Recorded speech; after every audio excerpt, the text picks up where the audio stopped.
अस्सलाम वालेकुम सारे दोस्तां ਨਾਲ ਜਿਹੜੇ ਸਾਡਾ ਇਸ ਵੇਲੇ ਜੁੜ ਚੁੱਕੇ ਨੇ ਪੰਜਾਬੀ ਲੈਬ ਫੇਸਬੁੱਕ ਪੇਜ ਦੇ ਰਾਹੀਂ ਪੰਜਾਬੀ ਲੈਬ YouTube ਚੈਨਲ ਦੇ ਰਾਹੀਂ ਉਹਨਾਂ ਨੂੰ ਅਸਲਾਮ ਵਾਲੇਕੁਮ ਸਤਿ ਸ਼੍ਰੀ ਅਕਾਲ ਜਿੰਨੇ ਵੀ ਨੇ ਸਾਡੇ ਨਾਲ ਹੁਣ ਦੋਸਤ ਜੁੜੇ ਨੇ ਸੋ ਅੱਜ ਦਾ ਚੈਪਟਰ ਜਿਹੜਾ ਆਪਾਂ ਲੈ ਕੇ ਆਏ ਚੈਪਟਰ ਨੰਬਰ 75 ਦੀ Sikh heritage beyond border doctor Dalvir Pannua ਦੀ ਬੁੱਕ ਉਹਦੇ ਚੋਂ ਸੋ ਅੱਜ ਦਾ ਲਾਈਵ ਜਿਹੜਾ ਵਾ ਤੁਸੀਂ ਸਾਡਾ ਜਿੱਥੇ ਜਿੱਥੇ ਵੀ ਬੈਠੇ ਸਾਨੂੰ ਲਾਈਵ ਵੇਖ ਰਹੇ ਹੋ ਉਹਨਾਂ ਸਾਰੇ ਦੋਸਤਾਂ ਨੂੰ ਵੈਲਕਮ ਕਹਿੰਦੇ ਉਹਨਾਂ ਦਾ ਸ਼ੁਕਰੀਆ ਅਦਾ ਕਰਦੇ ਹਾਂ ਇੱਕ ਸਾਰਿਆਂ ਨਾਲੋਂ ਪਹਿਲਾਂ ਇਸ ਵੀਡੀਓ ਨੂੰ ਆਪਣੇ ਆਪਣੇ ਵਾਲ ਤੱਕ ਜ਼ਰੂਰ ਸ਼ੇਅਰ ਕਰ ਦਿਓ ਅੱਜ ਲਾਈਵ ਅਸੀਂ ਕੁਝ ਟਾਈਮ ਚੇਂਜ ਕੀਤਾ ਕਿਉਂਕਿ ਪਾਕਿਸਤਾਨ ਦੇ ਵਿੱਚ ਪੂਰੀ ਦੁਨੀਆ 'ਚ ਰਮਜ਼ਾਨ ਮੁਬਾਰਕ ਚੱਲਦੇ ਹੈ ਤੇ ਰਾਤ ਸੌਣ ਦਾ ਥੋੜ੍ਹਾ ਜਿਹਾ ਡਿਸਟਰਬੈਂਸ ਤੇ ਸਵੇਰੇ ਟਾਈਮ ਨਾਲ ਉੱਠਣਾ ਔਖਾ ਹੁੰਦਾ ਸੀ ਕਿਉਂਕਿ ਅੱਗੇ ਦਾ ਲਾਈਵ ਆਪਾਂ 10 ਵਜੇ ਦਾ ਪਾਕਿਸਤਾਨ ਦਾ ਰੱਖਿਆ ਸੀ ਸੋ ਹੁਣ ਆਪਾਂ ਥੋੜ੍ਹਾ ਜਿਹਾ ਟਾਈਮਿੰਗ ਚੇਂਜ ਕੀਤੀ ਹੈ ਸੋ ਅੱਜ ਦਾ ਜਿਹੜਾ ਸਾਡਾ ਚੈਪਟਰ ਆ ਉਹ chapter number 75 doctor Dalvir Pannua ਦੀ ਬੁੱਕ ਦੀ Sikh heritage beyond border Gurdwara ਸਾਹਿਬ ਮਾਣਕ ਉਹਦੇ 'ਤੇ ਗੱਲਬਾਤ ਕਰਨੀ ਹੈ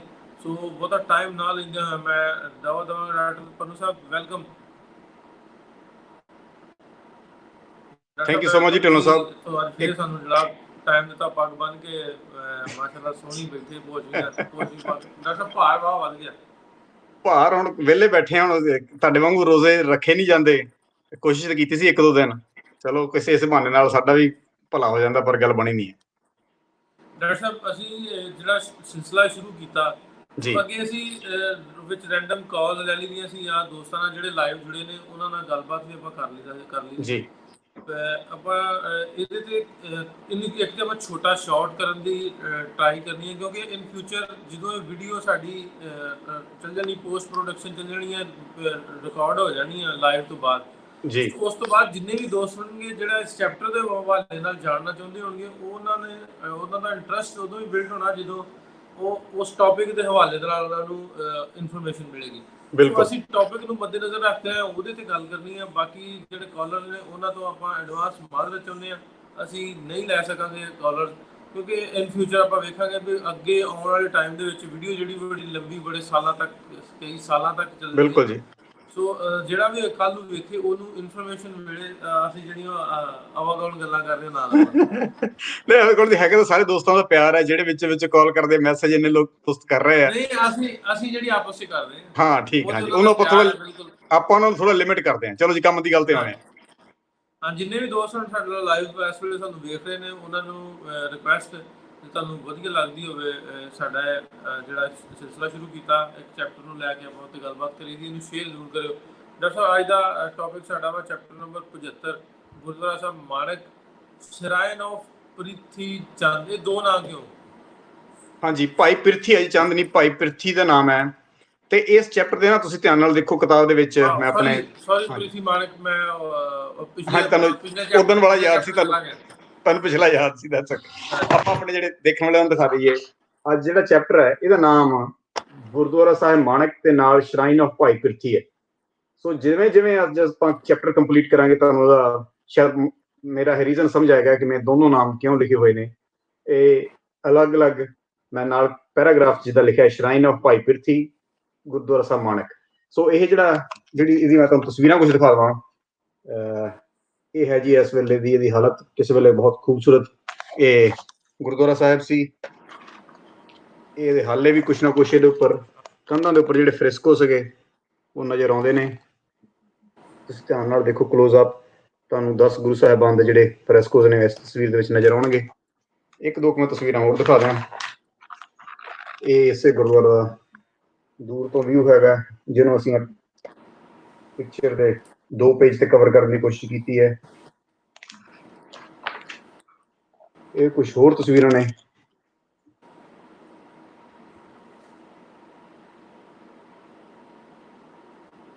ਇਹਦੇ ਉੱਪਰ ਤੁਸੀਂ ਆਰਟ ਵਰਕ ਫ੍ਰੈਸਕੋ ਦੇਖ ਸਕਦੇ ਹੋ ਪਹਿਲੀ ਪਾਤਸ਼ਾਹੀ ਦਾ ਕੁਛ ਨਾਲ ਲਿਖਿਆ ਹੋਇਆ ਹੈ ਗੁਰਮੁਖੀ ਚ ਪੜ੍ਹਿਆ ਨਹੀਂ ਜਾ ਰਿਹਾ ਹੁਣ ਕੀ ਲਿਖਿਆ ਹੋਇਆ ਇਹ ਕੁਝ ਹੋਰ ਵਾਲ ਫ੍ਰੈਸਕੋ ਨੇ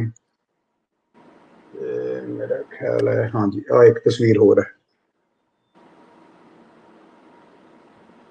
ਸੋ ਇਹ ਹੈ ਜੀ ਗੁਰਦੁਆਰਾ ਸਾਹਿਬ ਮਾਣਕ ਸ਼ਰਾਈਨ ਆਫ ਭਾਈ ਪ੍ਰਿਥੀ ਦੀ ਜਗ੍ਹਾ ਪਿੰਡ ਮਾਣਕ ਨੀਅਰ ਲਾਹੌਰ ਸੋ ਅੱਜ ਆਪਾਂ ਇਹਦੇ ਬਾਰੇ ਗੱਲਬਾਤ ਕਰਾਂਗੇ ਢਿੱਲੋਂ ਸਾਹਿਬ ਦਾ ਪਹਿਲਾ ਕੁਐਸਚਨ ਸੀ ਕਿ ਇਸ ਚੈਪਟਰ ਦੇ 2 ਨਾਮ ਕਿਉਂ ਨੇ ਗੁਰਦੁਆਰਾ ਸਾਹਿਬ ਮਾਣਕ ਤੇ ਸ਼ਰਾਈਨ ਆਫ ਭਾਈ ਪ੍ਰਿਥੀ ਇਹ ਜਿਵੇਂ ਜਿਵੇਂ ਆਪਾਂ ਚੈਪਟਰ ਦੇ ਵਿੱਚ ਅੱਗੇ ਜਾਵਾਂਗੇ ਸ਼ਾਇਦ ਤੁਹਾਨੂੰ ਇਹ ਸਮਝ ਲੱਗੇਗੀ ਕਿ ਮੈਂ ਇਹ ਦੋ ਨਾਮ ਜਿਹੜੇ ਹੈਗੇ ਉੱਪਰ ਕਿਉਂ ਲਿਖੇ ਨੇ, ਕਿਉਂਕਿ ਇਤਿਹਾਸ ਦੇ ਵਿੱਚ ਜਿਹੜੀ ਜਦੋਂ ਗੁਰਦੁਆਰਾ ਰਿਫਾਰਮ ਮੂਵਮੈਂਟ ਚੱਲਦੀ ਸੀ, ਗੁਰਦੁਆਰਾ ਸੁਧਾਰ ਲਹਿਰ ਚੱਲਦੀ ਸੀ, ਉਹਦੇ ਵਿੱਚ ਇਹ ਦੋ ਨਾਮ ਬਾਰ-ਬਾਰ ਆ ਰਹੇ ਸੀਗੇ ਕਿ ਇਹ ਵਿੱਚੋਂ ਕੀ ਇਹ ਇੱਕ ਸਿੱਖ ਗੁਰਦੁਆਰਾ ਹੈ ਕਿ ਜਾਂ ਫਿਰ ਇਹ ਭਾਈ ਪਿਰਥੀ ਦੀ ਜਗ੍ਹਾ ਹੈ, ਉਦਾਸੀ ਮਹੰਤਾਂ ਦੀ ਜਗ੍ਹਾ ਹੈ।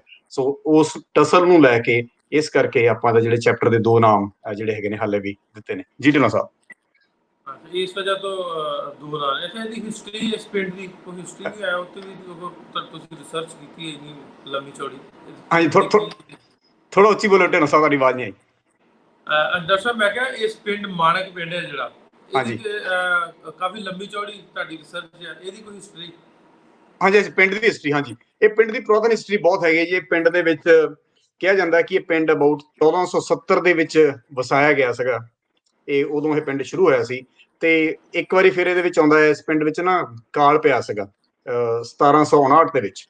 ਸੋ ਜਿਹਦੇ ਵਿੱਚ ਕਿ ਸਾਰੇ ਲੋਕੀ ਇਸ ਇਲਾਕੇ ਦੇ ਜਿਹੜੇ ਛੱਡ ਕੇ ਚਲੇ ਗਏ ਸੀ ਤੇ ਅਬਾਊਟ 30 ਸਾਲ ਤੱਕ, 3 ਦਹਾਕਿਆਂ ਤੱਕ ਇਹ ਜਿਹੜਾ ਪਿੰਡ ਸੀ ਬਿਲਕੁਲ ਖਾਲੀ ਰਿਹਾ ਸੀ।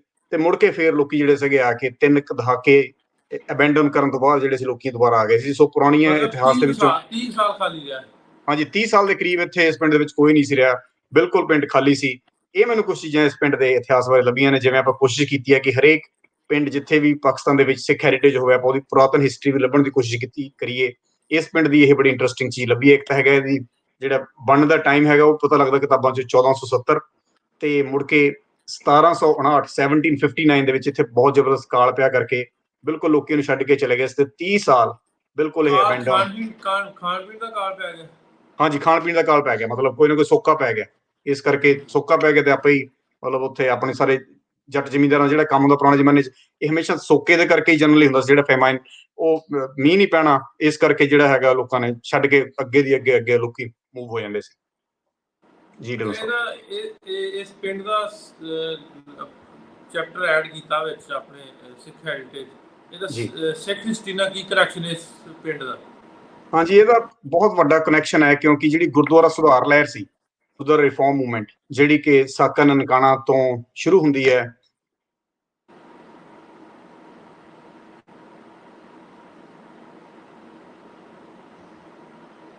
ਉਸ ਤੋਂ ਕੁਝ ਦੇਰ ਪਹਿਲਾਂ ਸ਼੍ਰੋਮਣੀ ਕਮੇਟੀ ਕਹਿ ਲਓ, ਸ਼੍ਰੋਮਣੀ ਗੁਰਦੁਆਰਾ ਪ੍ਰਬੰਧਕ ਕਮੇਟੀ, ਦੂਜੇ ਪਾਸੇ ਉਦਾਸੀ ਮਹੰਤ ਨੇ ਜਿਨ੍ਹਾਂ ਦੀ ਆਰਗੇਨਾਈਜੇਸ਼ਨ ਦਾ ਨਾਮ ਉਦਾਸੀ ਮਹਾਮੰਡਲ ਸੀ। ਉਹ ਜਿਹੜੀ ਕਾਨੂੰਨੀ ਲੜਾਈ ਹੈ ਉਹ ਇਸ ਗੁਰਦੁਆਰਾ ਸਾਹਿਬ ਦੇ ਆਲੇ ਦੁਆਲੇ ਕਾਫੀ ਸੀ, ਜਿਹੜੀ ਕਿ ਪਹਿਲਾਂ ਭਾਈ ਪਿਰਥੀ ਦੇ ਨਾਮ ਤੇ ਇਸ ਪਿੰਡ ਦੇ ਵਿੱਚ ਜਿਹੜੀ ਜਗ੍ਹਾ ਸੀ ਉਹਨੂੰ ਭਾਈ ਪਿਰਥੀ ਕਿਹਾ ਜਾਂਦਾ ਸੀ। ਇਹਦੇ ਉੱਪਰ ਢਿੱਲੋਂ ਸਾਹਿਬ ਇਹਦੇ ਨਾਲ 700 ਏਕੜ ਜ਼ਮੀਨ ਅਟੈਚਡ ਸੀਗੀ ਤੇ ਮਾਘੀ ਦੇ ਵੇਲੇ ਇੱਥੇ ਮੇਲਾ ਲੱਗਦਾ ਸੀ ਵੱਡਾ। ਤੇ ਕਿਹਾ ਜਾਂਦਾ ਵੀ ਮਿਡ 19th ਸੈਂਚੁਰੀ ਉਹਦੇ ਦੌਰਾਨ, ਮਤਲਬ 1850 ਦੇ ਕਰੀਬ ਜਿਹੜਾ ਮੈਂ ਡਾਟਾ ਲਿਆ, ਉਹਦੇ ਵਿੱਚ ਇਸ ਜਿਹੜੇ ਇੱਥੇ ਸਾਧੂ ਰਹਿੰਦੇ ਸੀਗੇ ਉਹਨਾਂ ਦਾ ਇਕੱਲਾ ਹੀ ਜਿਹੜਾ ਸਾਲਾਨਾ ਖਰਚਾ ਸੀ ਅਬਾਊਟ 1800 ਰੁਪਈਏ ਦੇ ਕਰੀਬ ਉਹਨਾਂ ਸਾਧੂਆਂ ਦੇ ਉੱਤੇ ਖਰਚਾ ਜਿਹੜਾ ਸੀ ਉਹ ਆ ਜਾਂਦਾ ਸੀ। ਮਤਲਬ ਇਹ ਬਹੁਤ ਵੱਡਾ ਸ਼ਰਾਈਨ ਸੀ ਉਸ ਵੇਲੇ ਦਾ। ਇਹਦੀ ਕਾਫੀ ਕਹਿ ਲਓ ਵੀ ਇਲਾਕੇ ਦੇ ਵਿੱਚ ਚੜ੍ਹਤ ਸੀਗੀ ਔਰ 700 ਏਕੜ ਜਿਹੜੀ ਜ਼ਮੀਨ ਸੀਗੀ ਇਹਦੇ ਨਾਲ ਅਟੈਚਡ ਸੀਗੀ। ਸੋ ਇਸ ਕਰਕੇ ਇਸ ਜਗ੍ਹਾ ਦਾ, ਇਸ ਪਿੰਡ ਦਾ ਸਿੱਖ ਇਤਿਹਾਸ ਦੇ ਵਿੱਚ ਬਹੁਤ ਵੱਡਾ ਸਿਗਨੀਫਿਕੈਂਟ ਰੋਲ ਹੈਗਾ, ਕਿਉਂਕਿ ਇਸ ਨੂੰ ਸਟੱਡੀ ਕਰਨ ਦੇ ਨਾਲ ਸਾਨੂੰ ਕਾਫੀ ਜਿਹੜੀਆਂ ਉਸ ਵੇਲੇ ਕਾਨੂੰਨੀ ਗੁੰਝਲਾਂ ਸੀਗੀਆਂ ਉਹਨਾਂ ਦੇ ਬਾਰੇ ਜਿਹੜਾ ਹੈਗਾ ਉਹ ਪਤਾ ਲੱਗਦਾ ਹੈ। ਅੱਛਾ, ਇਹਦਾ ਡਾਕਟਰ ਸਾਹਿਬ, ਇਹਦਾ ਤੁਸੀਂ 750 ਕਿੱਲਾ, ਹਾਂਜੀ, ਉਹ ਇਹਦੇ ਵਿੱਚ ਇਸ ਸ਼ਰਾਈਨ ਜਿਹੜੀ ਦੱਸਦੇ ਆ ਗੁਰਦੁਆਰਾ ਮਾਣਕ, ਇਹਨਾਂ ਨੂੰ ਪੈਲੀ ਉਦੋਂ ਦੀ ਵਕਤ ਦੀ ਗਵਰਨਮੈਂਟ ਨੇ ਅਲਾਉਡ ਕੀਤੀ ਹੋਣੀ ਫਿਰ? ਹਾਂਜੀ, ਇਹ ਐਕਚੁਅਲੀ ਬਹੁਤ ਪੁਰਾਣਾ ਹੈ, ਮਤਲਬ ਇਹ ਮੁਗਲ ਦੌਰ ਤੋਂ ਜਿਹੜੇ ਇਹ ਜਗ੍ਹਾ ਸੀਗੀ, ਬਹੁਤ ਪੁਰਾਣੀ ਜਗ੍ਹਾ ਹੈਗੀ ਆ। ਸੋ ਐਗਜ਼ੈਕਟਲੀ ਕਿਹਨੇ ਇਹ ਜਿਹੜਾ 700 ਕਿੱਲਾ 700 ਏਕੜ ਜਗ੍ਹਾ ਡੋਨੇਟ ਕਿਹਨੇ ਕੀਤੀ ਹੈ ਇਹ ਤਾਂ ਨਹੀਂ ਲੱਭ ਸਕਿਆ, ਬਟ ਇਹ ਸ਼ਰਾਈਨ ਬਹੁਤ ਜ਼ਿਆਦਾ ਪੁਰਾਣੇ ਸਮੇਂ ਦਾ ਹੈਗਾ, ਮੁਗਲ ਦੌਰ ਦੇ ਸਮੇਂ ਤੋਂ ਕਹਿ ਲਓ ਵੀ ਇਹ ਚੱਲ ਰਿਹਾ। ਅੱਛਾ ਜੀ, ਅਗਲਾ ਕੁਐਸਚਨ ਮੇਰਾ, ਐਸਜੀਪੀਸੀ ਦੇ ਮਹੰਤਾਂ ਦਾ ਕੋਈ ਕਚਹਿਰੀ ਕੇਸ ਵੀ ਇਸ ਵੇਲੇ ਚੱਲਦਾ ਸੀ, ਮੈਂ ਜਿੰਨਾ ਪੜ੍ਹਿਆ, ਉਹਦੇ ਤੇ ਡਿਟੇਲ ਨਾਲ ਦੱਸੋ ਕੀ ਸੀ, ਕੀ ਚੱਕਰ ਪਿਆ? ਜੀ ਬਿਲਕੁਲ। ਇਹ ਢਿੱਲੋਂ ਸਾਹਿਬ, ਇਹ ਜਿਹੜਾ ਗੁਰਦੁਆਰਾ ਸਾਹਿਬ ਹੈਗਾ ਇਹਦਾ ਜਿਹਦੀ ਜ਼ਿਆਦਾ ਹਿਸਟਰੀ ਹੀ ਕਾਨੂੰਨੀ ਹੈਗੀ ਹੈ, ਮਤਲਬ ਇਹ ਕਾਨੂੰਨ ਦੇ ਜਿਹੜਾ ਹੈ, ਤੁਸੀਂ ਗੁਰਦੁਆਰਾ ਰਿਫਾਰਮ ਮੂਵਮੈਂਟ ਦੇ ਕਾਨੂੰਨ ਦੀ ਗੱਲ ਕੀਤੀ ਹੈ, ਕੇਸ ਦੀ ਗੱਲ ਕੀਤੀ ਹੈ। ਸੋ ਇਹਦੇ ਵਿੱਚ ਸਭ ਤੋਂ ਪਹਿਲਾਂ ਹੈਗਾ ਕਿ ਜਦੋਂ 1920 ਜਦੋਂ ਸਾਕਾ ਨਨਕਾਣਾ ਉਸ ਦੇ ਆਲੇ ਦੁਆਲੇ ਜਿੰਨੇ ਜਦੋਂ ਕਾਨੂੰਨੀ ਜਿਹੜੇ ਕੇਸ ਹੈਗੇ ਉਹ ਸ਼ੁਰੂ ਹੋਏ ਆ, ਉਹਨਾਂ ਵਿੱਚ ਉਸ ਵੇਲੇ ਆਪਾਂ ਇਹ ਕਹਿ ਸਕਦੇ ਹਾਂ ਵੀ ਜਦੋਂ ਹਾਲੇ ਗੁਰਦੁਆਰਾ ਰਿਫਾਰਮ ਮੂਵਮੈਂਟ ਸ਼ੁਰੂ ਹੋ ਰਹੀ ਸੀਗੀ, ਉਸ ਵੇਲੇ ਨਾ ਕੋਈ ਏਦਾਂ ਪੱਕੀਆਂ ਬਾਉਂਡਰੀਜ਼ ਨਹੀਂ ਸੀਗੀਆਂ ਵੀ ਆਹ ਅਕਾਲੀਆਂ ਨੇ, ਅਕਾਲੀ ਸਿੰਘਾਂ ਨੇ ਗੁਰਦੁਆਰਾ ਸਾਹਿਬ ਰੱਖ ਲੈਣੇ ਆ, ਆਹ ਉਦਾਸੀ ਮਹੰਤਾਂ ਕੋਲ ਰਹਿਣੇ ਆ। ਮਤਲਬ ਇਦਾਂ ਕੋਈ ਡੈਫੀਨੇਸ਼ਨ ਨਹੀਂ ਸੀ ਐਗਜ਼ੈਕਟਲੀ ਵੀ ਕਿਹਨੇ ਕਿਹੜੀ ਚੀਜ਼ ਰੱਖਣੀ ਹੈ। ਸੋ ਇਸ ਕਰਕੇ ਬਹੁਤ ਸਾਰੇ ਗੁਰਦੁਆਰਾ ਸਾਹਿਬ ਪਾਕਿਸਤਾਨ 'ਚ ਜਿੰਨੇ ਕਿ ਮੈਂ ਸਟੱਡੀ ਕੀਤੀ ਹੈ, ਬਹੁਤ ਜ਼ਿਆਦਾ ਵੀ ਸਾਨੂੰ ਕਾਨੂੰਨੀ ਜਿਹੜੀ ਰਿਪੋਰਟ ਮਿਲ ਜਾਂਦੀ ਹੈ, ਜਿਹਦੇ ਵਿੱਚ ਪਤਾ ਲੱਗਦਾ ਹੈ ਕਿ ਮਤਲਬ ਇੰਨਾ ਸੌਖਾ ਨਹੀਂ ਸੀ ਇਹ ਡਿਫਾਈਨ ਕਰਨਾ ਵੀ ਇਹ ਸਿੱਖਾਂ ਦੀ ਜਗ੍ਹਾ ਹੈ ਕਿ ਉਦਾਸੀ ਮਹੰਤਾਂ ਦਾ ਆਪਣਾ ਡੇਰਾ ਹੈਗਾ। ਮਤਲਬ ਉਸ ਵੇਲੇ ਕਹਿ ਲਓ ਵੀ ਇੰਨਾ ਕੁਝ ਮਿਕਸ ਅਪ ਸੀਗਾ, ਜਿਹੜੇ ਧਾਰਮਿਕ ਜਿਹੜੀਆਂ ਟ੍ਰੈਡੀਸ਼ਨ ਸੀਗੀਆਂ ਉਹ ਵੀ ਇੰਨੀਆਂ ਮਿਕਸਡ ਅਪ ਸੀਗੀਆਂ that it was very confusing. ਔਰ ਉਹਦੇ ਲਈ ਕਾਫੀ ਕਾਨੂੰਨੀ ਮਾਰਾਂ ਦੀ ਜਿਹੜੀ ਦੋਹਾਂ ਸਾਈਡਾਂ ਨੂੰ ਲੋੜ ਪੈ ਰਹੀ ਸੀ। ਔਰ ਖਾਸ ਕਰਕੇ ਜਿਹੜੇ ਇਦਾਂ ਦੀ ਜਗ੍ਹਾ ਸੀਗੀ, ਜਿੱਦਾਂ ਆਪਾਂ ਇਹ ਪਿੰਡ ਮਾਣਕ ਭਾਈ ਪਿਰਥੀ ਦੀ ਜਗ੍ਹਾ ਦੀ ਗੱਲ ਕਰ ਰਹੇ ਹਾਂ, ਜਿਹੜਾ ਕਿ ਬਹੁਤ ਥ੍ਰਾਈਵਿੰਗ ਇੰਸਟੀਚਿਊਟ ਸੀਗਾ ਉਸ ਵੇਲੇ, 700 ਏਕੜ ਜ਼ਮੀਨ ਜਿਹਦੇ ਨਾਲ ਅਟੈਚਡ ਸੀਗੀ। ਇਦਾਂ ਦੇ ਜਿਹੜੇ ਸੀਗੇ ਉਹ ਬਹੁਤ ਕਹਿ ਲਓ ਵੀ ਹੌਟ ਸਪੌਟ ਬਣੇ ਹੋਏ ਸੀਗੇ of the legal fight between the Akalis and the Udasi mahant. ਜੀ ਢਿੱਲੋਂ ਸਾਹਿਬ। ਅੱਛਾ ਡਾਕਟਰ ਸਾਹਿਬ, ਇਹਦੇ ਤੇ ਹੁਣ ਦੀ 47 ਤੋਂ ਬਾਅਦ ਦਾ ਉਹ ਜਿਹੜਾ 700 750 ਜੀ ਹੈਲੋ ਹੈਲੋ ਹਾਂਜੀ ਢਿੱਲੋਂ ਸਾਹਿਬ, ਤੁਹਾਡੀ ਆਵਾਜ਼ ਘੱਟ ਗਈ ਸੀ, ਸੌਰੀ ਢਿੱਲੋਂ ਸਾਹਿਬ, ਤੁਹਾਡੀ ਆਵਾਜ਼ ਨਹੀਂ ਆ ਰਹੀ। ਇੱਕ ਮਿੰਟ ਡਾਕਟਰ ਸਾਹਿਬ।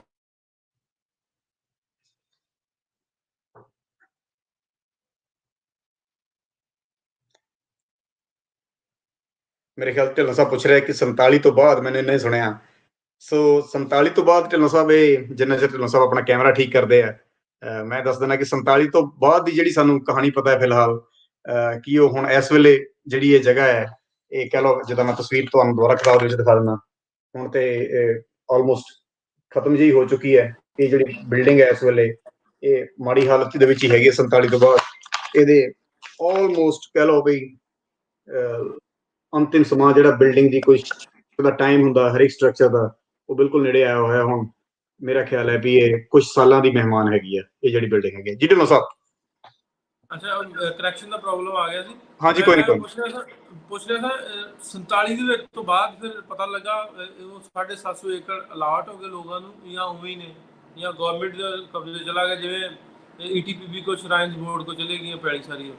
ਹਾਂਜੀ ਢਿੱਲੋਂ ਸਾਹਿਬ, ਇਹ ਜਿਹੜੀ ਜਗ੍ਹਾ ਹੈਗੀ ਨਾ ਬਹੁਤ ਇਹ ਹੁਣ ਮੇਜਰ ਪਾਰਟ ਹੈਗੀ ਹੈ ਡਿਫੈਂਸ ਏਰੀਆ ਦੇ ਨੇੜੇ ਆ ਗਿਆ ਲਾਹੌਰ ਦੇ ਵਿੱਚ। ਇਹ ਜਿਹੜਾ ਪਾਜੀਆਂ ਮਾਣਕ ਪਿੰਡ ਸੀਗਾ ਇਹ ਬਹੁਤ ਕਮਰਸ਼ੀਅਲ ਏਰੀਆ ਹੈਗਾ। So am very sure it's the control of the government now. ਇੱਥੇ ਲੋਕਾਂ ਦੇ ਕਬਜ਼ੇ 'ਚ ਤਾਂ ਨਹੀਂ ਆਈ ਹੋਣੀ, ਆਮ ਸ਼ੋਰ ਇਹ ਕਿਸੇ ਨਾ ਕਿਸੇ ਸਰਕਾਰੀ ਅਦਾਰੇ ਦੇ ਕੋਲ ਹੀ ਹੈਗੀ ਹੈ। ਪਰ ਇਹ ਇੰਨਾ ਅਰਬਨ ਦੇ ਏਰੀਆ ਦੇ ਨੇੜੇ ਹੋਣ ਕਰਕੇ ਇਹਦੀ ਕੋਈ 47 ਤੋਂ ਬਾਅਦ, ਵੈਸੇ ਵੀ ਤੁਹਾਨੂੰ ਪਤਾ ਹੀ ਮੈਂ 47 ਤੋਂ ਬਾਅਦ ਕੰਟੀਨਿਊ ਨਹੀਂ ਆਪਣੀ ਸਰਚ ਕਰਦਾ ਹੁੰਦਾ, ਪਰ ਮੇਰਾ ਸ਼ੱਕ ਹੈ ਕਿ ਕਿਉਂਕਿ ਇਹ ਇੰਨਾ ਅਰਬਨ ਏਰੀਆ ਹੋ ਚੁੱਕਾ, ਇੰਨੀ ਆਲੇ ਦੁਆਲੇ ਦੀ ਜ਼ਮੀਨ ਮਹਿੰਗੀ ਹੈ, ਸੋ ਇਹ ਕਿਸੇ ਨਾ ਕਿਸੇ ਕੋਈ ਵਕਫ ਬੋਰਡ, ਕੋਈ ਅਰਬਨ ਡਿਵੈਲਪਮੈਂਟ ਅਥਾਰਟੀ ਦੇ ਥੱਲੇ ਹੋਣੀ ਹੈ, ਕਿਉਂਕਿ ਜ਼ਮੀਨ ਬਹੁਤ ਜ਼ਿਆਦਾ ਸੀਗੀ। ਡਾਕਟਰ ਸਾਹਿਬ, ਬਾਕੀ ਗੁਰਦੁਆਰਿਆਂ ਦੀ ਆਪਣੀ ਗੱਲ ਹੁੰਦੀ ਸੀ ਮਹੰਤਾਂ ਦੀ, ਤੇ ਐਸਜੀਪੀਸੀ ਦਾ ਜਿਹੜਾ ਚੱਲਦਾ ਸੀ ਜੀ, ਬਾਕੀ ਗੁਰਦੁਆਰਾ ਸਾਹਿਬਾਨ ਦੇ ਵਿੱਚ ਇੰਨੀ ਤਫਸੀਲ ਨਾਲ ਨਹੀਂ ਤੁਸੀਂ ਦੱਸਿਆ ਜਿੰਨੀ ਤਫਸੀਲ ਇੱਥੇ ਦੱਸੀ ਹੈ। ਇਹਦੀ ਕੀ ਵਜ੍ਹਾ ਹੈ? ਇਹਨਾਂ ਦੇ ਆਪਸੀ ਜਿਹੜਾ ਸੁਧਾਰ ਲਹਿਰ ਵਾਲੀ ਗੱਲ ਆਪਾਂ ਕਰਦੇ ਹਾਂ। ਹਾਂਜੀ ਦੇਖੋ, ਜਿਹੜੀ ਗੁਰਦੁਆਰਾ ਸੁਧਾਰ ਲਹਿਰ ਸੀ ਇਹ ਚੱਲ ਤਾਂ ਪੂਰੇ ਆਲ ਓਵਰ ਇੰਡੀਆ ਹੀ ਰਹੀ ਸੀਗੀ, ਠੀਕ ਹੈ ਨਾ। ਇੰਡੀਆ ਪਾਕਿਸਤਾਨ ਉਸ ਵੇਲੇ ਇਕੱਠੇ ਸੀਗੇ, ਮਤਲਬ ਸਾਰੇ ਗੁਰਦੁਆਰਾ ਸਾਹਿਬ ਜਿੱਥੇ ਜਿੱਥੇ ਵੀ ਲੋਕਾਂ ਨੂੰ ਲੱਗਦਾ ਸੀ ਕਿ ਉਦਾਸੀ ਮਹੰਤ ਉਹ ਆਪਣੀ ਡਿਊਟੀ ਠੀਕ ਤਰ੍ਹਾਂ ਨਹੀਂ ਸੰਭਾਲ ਰਹੇ, ਉਸ ਕਰਕੇ ਸਿੱਖਾਂ ਨੇ ਇੱਕ ਕਮੇਟੀ ਬਣਾਈ ਸੀਗੀ ਅਕਾਲੀ ਸਿੰਘਾਂ ਨੇ, ਜਿਹੜਾ ਮੁੜ ਕੇ ਨਾਮ ਉਸ ਵੇਲੇ SGPC ਰੱਖ ਹੋ ਗਿਆ ਸੀ, ਸ਼੍ਰੋਮਣੀ ਗੁਰਦੁਆਰਾ ਪ੍ਰਬੰਧਕ ਕਮੇਟੀ। ਪਰ ਇਹਦੇ ਬਾਰੇ ਮੈਂ ਬਹੁਤ ਲੰਬਾ ਚੈਪਟਰ ਆਪਣੀ ਬੁੱਕ 'ਚ ਇਸ ਕਰਕੇ ਲਿਖਿਆ ਕਿਉਂਕਿ ਜਿਹੜੇ ਇਹਨਾਂ ਦੇ ਰਿਸਪੌਂਸ ਦੇ ਵਿੱਚ, ਅਕਾਲੀ ਦੇ ਰਿਸਪੌਂਸ ਦੇ ਵਿੱਚ ਜਿਹੜੇ ਮਹੰਤ ਸੀ ਉਹਨਾਂ ਨੇ ਬਣਾਈ ਸੀ ਉਦਾਸੀ ਮਹਾਮੰਡਲ। ਉਹਦੇ ਜਿਹੜੇ ਹੈੱਡ ਸੀਗੇ ਬਸੰਤ ਦਾਸ, ਉਹ ਇੱਥੇ ਦੇ ਮਹੰਤ ਸੀ। ਇਹ ਜਿਹੜਾ ਸ਼ਰਾਈਨ ਆਫ ਭਾਈ ਪਿਰਥੀ ਹੈ, ਭਾਈ ਪਿਰਥੀ ਦੀ ਜਗ੍ਹਾ ਪਿੰਡ ਮਾਣਕ ਦੇ ਵਿੱਚ ਸੀ ਜਿਹੜੀ, ਉਹਦੇ ਜਿਹੜੇ ਹੈੱਡ ਸੀਗੇ ਬਸੰਤ ਦਾਸ, ਉਹ ਬਹੁਤ ਇਨਫਲੂਐਂਸ਼ੀਅਲ ਮਹੰਤ ਸੀ। ਮਤਲਬ ਕਹਿ ਲਓ ਵੀ ਮਹੰਤਾਂ ਵਿੱਚੋਂ ਸਭ ਤੋਂ ਸਰਕਾਰੀ ਦਰਬਾਰੇ ਗੱਲ ਚੱਲਦੀ, ਮਤਲਬ ਉਹ ਸਰਕਾਰੀ ਦਰਬਾਰੇ ਜਾਂ ਇਵਨ ਮਹੰਤਾਂ ਦੇ ਵਿੱਚ ਜਿਹੜੇ ਓਵਰਆਲ ਮਹੰਤ ਸੀਗੇ ਉਹਨਾਂ ਦੇ ਵਿੱਚ ਉਹ ਸਭ ਤੋਂ ਡਾਢੇ ਕਹਿ ਲਓ ਵੀ ਗਿਣੇ ਜਾਂਦੇ ਸੀ। ਇਸ ਕਰਕੇ ਉਹ ਜਿਹੜਾ ਮਹਾਮੰਡਲ ਬਣਿਆ ਉਹਦੇ ਉਹ ਸੈਕਟਰੀ ਬਣੇ ਸੀਗੇ ਇਸ ਪਿੰਡ ਵਾਲੇ। ਜਦੋਂ ਉਹ ਇਸ ਪਿੰਡ ਦੇ ਸੈਕਟਰੀ ਬਣੇ, ਜਦੋਂ ਮਹਾਮੰਡਲ ਉਦਾਸੀ ਮਹਾਮੰਡਲ ਬਣ ਗਿਆ, ਆਫ ਕੋਰਸ ਨੈਚੁਰਲ ਸੀ ਵੀ ਅਕਾਲੀਆਂ ਦਾ ਧਿਆਨ ਸਿੱਧਾ ਇਸ ਜਗ੍ਹਾ ਵੱਲ ਗਿਆ ਵੀ ਹੈ ਅੱਛਾ ਇੱਥੇ ਤਾਂ ਮਹੰਤ ਹੁਣ ਸੈਕਟਰੀ ਬਣ ਗਿਆ, ਉਹਨਾਂ ਦਾ ਧਿਆਨ ਇੱਧਰ ਗਿਆ। ਉਹਨਾਂ ਨੇ ਅਕਾਲੀ ਜਥੇ ਇਕੱਠੇ ਹੋਏ ਤੇ ਢਿੱਲੋਂ ਸਾਹਿਬ ਉਹਨਾਂ ਨੇ ਮਾਰਚ 6 1921 ਇੱਥੇ ਆ ਕੇ ਕਹਿ ਲਓ ਵੀ ਕਬਜ਼ਾ ਕਰ ਲਿਆ। ਮਾਰਚ 6 1921 ਦੇ ਵਿੱਚ ਅਕਾਲੀਆਂ ਨੇ ਹੁਣ ਉਹ ਜਿਹੜਾ ਕਬਜ਼ਾ ਕੀਤਾ ਉਹ ਸਰਕਾਰ ਨੇ ਇਲੀਗਲ ਕਰਾਰ ਕਰਤਾ। ਜਿਹੜੀ ਬ੍ਰਿਟਿਸ਼ ਸਰਕਾਰ ਸੀ ਉਸ ਵੇਲੇ ਦੀ, ਉਹਨਾਂ ਨੇ ਕਿਹਾ ਵੀ ਤੁਹਾਡਾ ਇਹ ਜਿਹੜਾ ਕਬਜ਼ਾ ਹੈ ਇਹ ਕਾਨੂੰਨੀ ਤੌਰ ਤੇ ਨਹੀਂ ਹੋਇਆ। ਇਹ ਮਾਰਚ 6 1921 ਤੋਂ ਕੁਛ ਦੇਰ ਬਾਅਦ ਹੀ ਜਿਹੜੇ 20 ਮੈਂਬਰ ਸੀਗੇ ਅਕਾਲੀਆਂ ਦੇ, ਉਹ ਫੜ ਕੇ ਤੇ ਉਹਨਾਂ ਨੇ ਜੇਲ੍ਹ 'ਚ ਦੇ ਦਿੱਤੇ ਤੇ ਉਹਨਾਂ ਦੇ ਉੱਤੇ ਡਕੈਤੀ ਐਂਡ ਹਾਊਸ ਬ੍ਰੇਕਿੰਗ ਇਹ ਜਿਹੜੇ ਸੀਗੇ ਚਾਰजेस ਲਾਏ ਗਏ।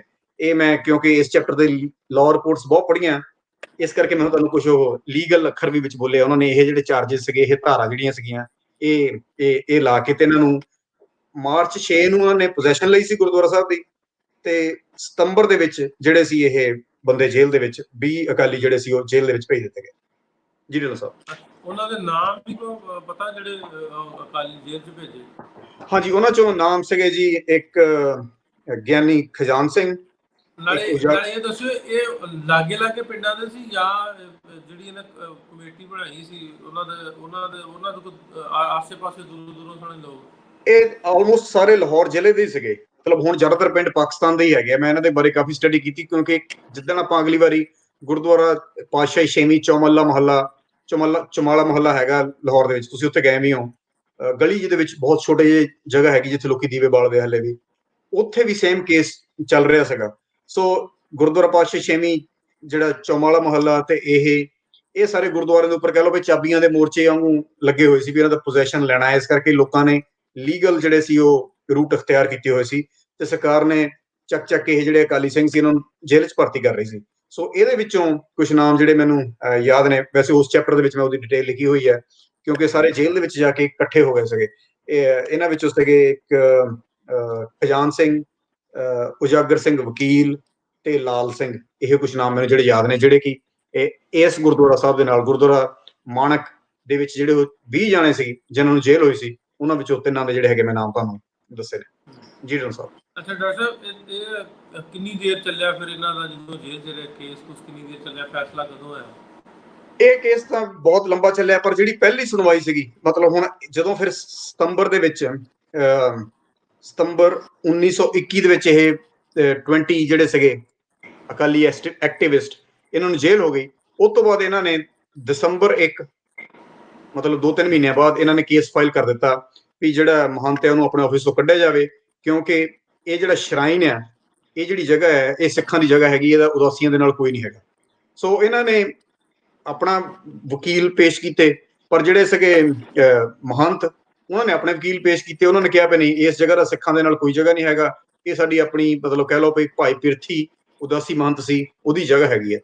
ਹੁਣ 1921 ਤੋਂ ਸ਼ੁਰੂ ਹੋ ਕੇ ਦੇਖ ਲਓ ਵੀ ਕੇਸ ਚੱਲਿਆ ਅਬਾਊਟ 1925 ਤੱਕ। 1925 ਦੇ ਵਿੱਚ ਜਾ ਕੇ ਇਹਦੀ ਜਿਹੜੀ ਹੈਗੀ ਪਹਿਲੀ ਜਜਮੈਂਟ ਜਿਹੜੀ ਹੈਗੀ ਆ ਉਹ ਸਾਹਮਣੇ ਆਉਂਦੀ। ਸੋ 4 ਸਾਲ ਦੇ ਕਰੀਬ ਇਹਦੀਆਂ ਜਿਹੜੀਆਂ ਸੀ ਕਹਿ ਲਓ ਵੀ ਜਿਹੜਾ ਪ੍ਰੀਲਿਮਿਨਰੀ ਵਰਕ ਹੋਊਗਾ ਜਾਂ ਜਿਹੜੀਆਂ ਅਦਾਲਤ ਦੇ ਮੁਕੱਦਮੇ ਦੀਆਂ ਹੀਅਰਿੰਗਸ ਹੁੰਦੀਆਂ ਉਹ ਚੱਲਦੀਆਂ ਰਹੀਆਂ। ਜੀ ਢਿੱਲੋਂ ਸਾਹਿਬ। ਡਾਕਟਰ ਸਾਹਿਬ, ਇਹ ਡਾਕੂਮੈਂਟੇਸ਼ਨ ਜਿਹੜੀ ਹੁੰਦੀ ਹੈ, ਜੀ, ਰਿਕਾਰਡ ਦਾ ਹਿੱਸਾ ਹੁੰਦੀ ਹੈ, ਤੇ ਰਿਕਾਰਡ ਸੈਟ ਬਣਾਇਆ ਹੁੰਦਾ ਕਚਹਿਰੀ ਦੇ ਵਿੱਚ, ਉੱਥੇ ਹੁੰਦਾ ਜੀ, ਪਹੁੰਚ ਹੋਈ, ਕਿਉਂਕਿ ਰਿਕਾਰਡ ਤੇ ਲਾਹੌਰ ਹੀ ਹੋਣਾ। ਜੀ ਹਾਂਜੀ, ਇਹ ਕਾਫੀ ਮੁਸ਼ਕਿਲ ਸੀ ਆਪਣੇ ਕੰਮ ਦੇ ਵਿੱਚੋਂ। ਸਭ ਤੋਂ ਮੁਸ਼ਕਿਲ ਕੰਮਾਂ ਦੇ ਵਿੱਚੋਂ ਇਹੀ ਕੰਮ ਮੁਸ਼ਕਿਲ ਸੀਗਾ ਕਿ ਇਹ ਜਿਹੜੇ ਸਰਕਾਰੀ ਰਿਕਾਰਡ ਹੈ ਕਿੱਥੋਂ ਕਢਾਉਣੇ। ਪਰ ਕਹਿ ਲਓ ਕਿ ਪਰਮਾਤਮਾ ਦੀ ਮਿਹਰ ਦੇ ਨਾਲ, ਦੋਸਤਾਂ ਦੀ ਹੈਲਪ ਦੇ ਨਾਲ, ਹੁਣ ਮੇਰੇ ਕੋਲ ਆਲਮੋਸਟ ਜਿੰਨੇ ਵੀ ਪਾਕਿਸਤਾਨ 'ਚ ਸਾਰੇ ਗੁਰਦੁਆਰਾ ਸਾਹਿਬਾਨ ਨੇ, ਜਿੰਨਿਆਂ ਦੀ ਵੀ ਲੀਗਲ ਕੋਈ ਵੀ ਡਿਸਪਿਊਟ ਹੋਇਆ ਆ ਅਕਾਲੀ SGPC ਵਰਸਸ ਉਦਾਸੀ ਮਹੰਤਾਂ ਨਾਲ, I have complete legal records of the entire proceedings, ਜਿੰਨੇ ਵੀ ਪਾਕਿਸਤਾਨ ਵਾਲੀ ਹੱਦ ਦੇ ਵਿੱਚ ਉਧਰ ਹੈਗੇ ਨੇ। ਜਿਹੜੀ ਆ ਇੰਡੀਅਨ ਲਾਅ ਰਿਪੋਰਟਸ ਕਰਕੇ ਹੈਗੀਆਂ, ਉਹਦੀ ਸੀਰੀਜ਼ ਜਿਹੜੀ ਲਾਹੌਰ ਸੀਰੀਜ਼, ਉਹ ਕੰਪਲੀਟਲੀ ਉਹਨਾਂ ਦੇ ਵਿੱਚੋਂ ਮੈਂ ਜਿਹੜਾ ਸਾਰਾ ਡਾਟਾ ਲੈਣਾ ਹੈ ਉਹ ਸਾਰਾ ਓਫੀਸ਼ੀਅਲ ਡਾਟਾ ਹੁੰਦਾ। ਮਤਲਬ ਇਟ ਇਜ਼ ਇਦਾਂ ਨਹੀਂ ਕਿ ਆਪਾਂ ਕਿਸੇ ਨਿਊਜ਼ਪੇਪਰ ਜਾਂ ਉਹਦੀ ਕਟਿੰਗ ਤੋਂ ਨਹੀਂ, ਇਹ ਆਪਾਂ ਐਕਚੁਅਲੀ ਜਿਹੜੀਆਂ ਕਾਨੂੰਨੀ ਮੁੜ ਕੇ ਉਹਦੀ ਕਾਪੀ ਜਾਂਦੀ ਹੈ, ਛਪਦੀ ਹੈ ਕਿ ਕੇਸ ਕਿੱਦਾਂ ਚੱਲਿਆ, ਉਹਦੀਆਂ ਓਫੀਸ਼ੀਅਲ ਦੇ ਵਿੱਚੋਂ ਮੈਂ ਇਹ ਡਾਟਾ ਲਿਆ। ਔਰ ਹਾਂਜੀ, ਮਤਲਬ ਉਹਨਾਂ ਦੇ ਵਿੱਚੋਂ ਡਾਟਾ ਕੱਢਿਆ ਇਹ ਮਿਸਲ ਵੀ। ਹਾਂਜੀ ਬਿਲਕੁਲ ਸਹੀ। ਉਹ ਜਿਹੜੀ ਫਾਈਲ ਹੈ, ਮਤਲਬ ਉਹਦੇ ਵਿੱਚੋਂ ਹੁਣ ਕਈ ਮੈਨੂੰ ਕਾਨੂੰਨੀ ਅੱਖਰ ਵੀ ਆਪਣੇ ਕਈ ਵਕੀਲਾਂ ਦੀ ਹੈਲਪ ਨਾਲ ਸਮਝਣੇ ਪਏ, ਕਿਉਂਕਿ ਪਤਾ ਨਹੀਂ ਲੱਗਦਾ ਆਪਾਂ ਨੂੰ ਕਿ ਅਪੀਲੈਂਟ ਕੌਣ ਤੇ ਪ੍ਰੋਸੀਕਿਊਸ਼ਨ, ਉਹ ਜਿਹੜੇ ਅੱਖਰ ਜਿਹੜੇ ਹੈਗੇ ਇਹਨਾਂ ਦੇ ਖਾਸ ਆਪਣੇ ਅੱਖਰ ਹੁੰਦੇ ਵਕੀਲਾਂ ਦੇ। ਮੈਨੂੰ ਕਈ ਚੈਪਟਰਸ ਦੇ ਵਿੱਚ ਉਹਨਾਂ ਦੀ ਹੈਲਪ ਲੈਣੀ ਪਈ, ਆਪਣੇ ਅਟਰਨੀ ਫਰੈਂਡਸ ਦੀ, ਲਾਇਰ ਫਰੈਂਡਸ ਦੀ, ਸਮਝਣ ਦੇ ਲਈ ਵੀ ਇਹ ਕੀ ਹੋ ਰਿਹਾ। ਕਈ ਵਾਰ ਤਾਂ ਪਤਾ ਨਹੀਂ ਲੱਗਦਾ ਸੀ ਵੀ ਕੇਸ ਕੌਣ ਕਿੱਥੇ ਕਰ ਰਿਹਾ ਤੇ ਉਹਦਾ ਜਜਮੈਂਟ ਜਿਹੜੀ ਕੀ ਹੋ ਰਹੀ ਹੈ। ਅੱਛਾ, ਫੈਸਲੇ ਤੋਂ ਬਾਅਦ ਜਗ੍ਹਾ ਫਿਰ ਉਦਾਸੀ ਉਹਨਾਂ ਕੋਲ ਗਈ? ਹਾਂਜੀ, ਫੈਸਲਾ ਜਿਹੜਾ ਹੋਇਆ, ਪਹਿਲਾ ਜਿਹੜਾ ਫੈਸਲਾ ਹੋਇਆ 1925, ਮੈਂ ਤੁਹਾਨੂੰ ਉਹਦੀ ਥੋੜੀ ਡਿਟੇਲ ਦੱਸ ਦਿੰਦਾ। 1925 ਦੇ ਵਿੱਚ ਦਸੰਬਰ 23 ਨੂੰ ਜਾ ਕੇ ਜਿਹੜਾ ਕੋਰਟ ਸੀ ਉਹਨੇ ਇੱਕ ਚੀਜ਼ ਬੜੀ ਵਧੀਆ ਜਿੱਦਾਂ ਨੋਟ ਕੀਤੀ, ਦੇਖੋ ਕਿੱਥੋਂ ਜਾ ਕੇ ਉਹਨਾਂ ਦੇ ਵਕੀਲਾਂ ਨੇ ਇਹ ਗੱਲ ਲੱਭੀ ਹੋਊਗੀ।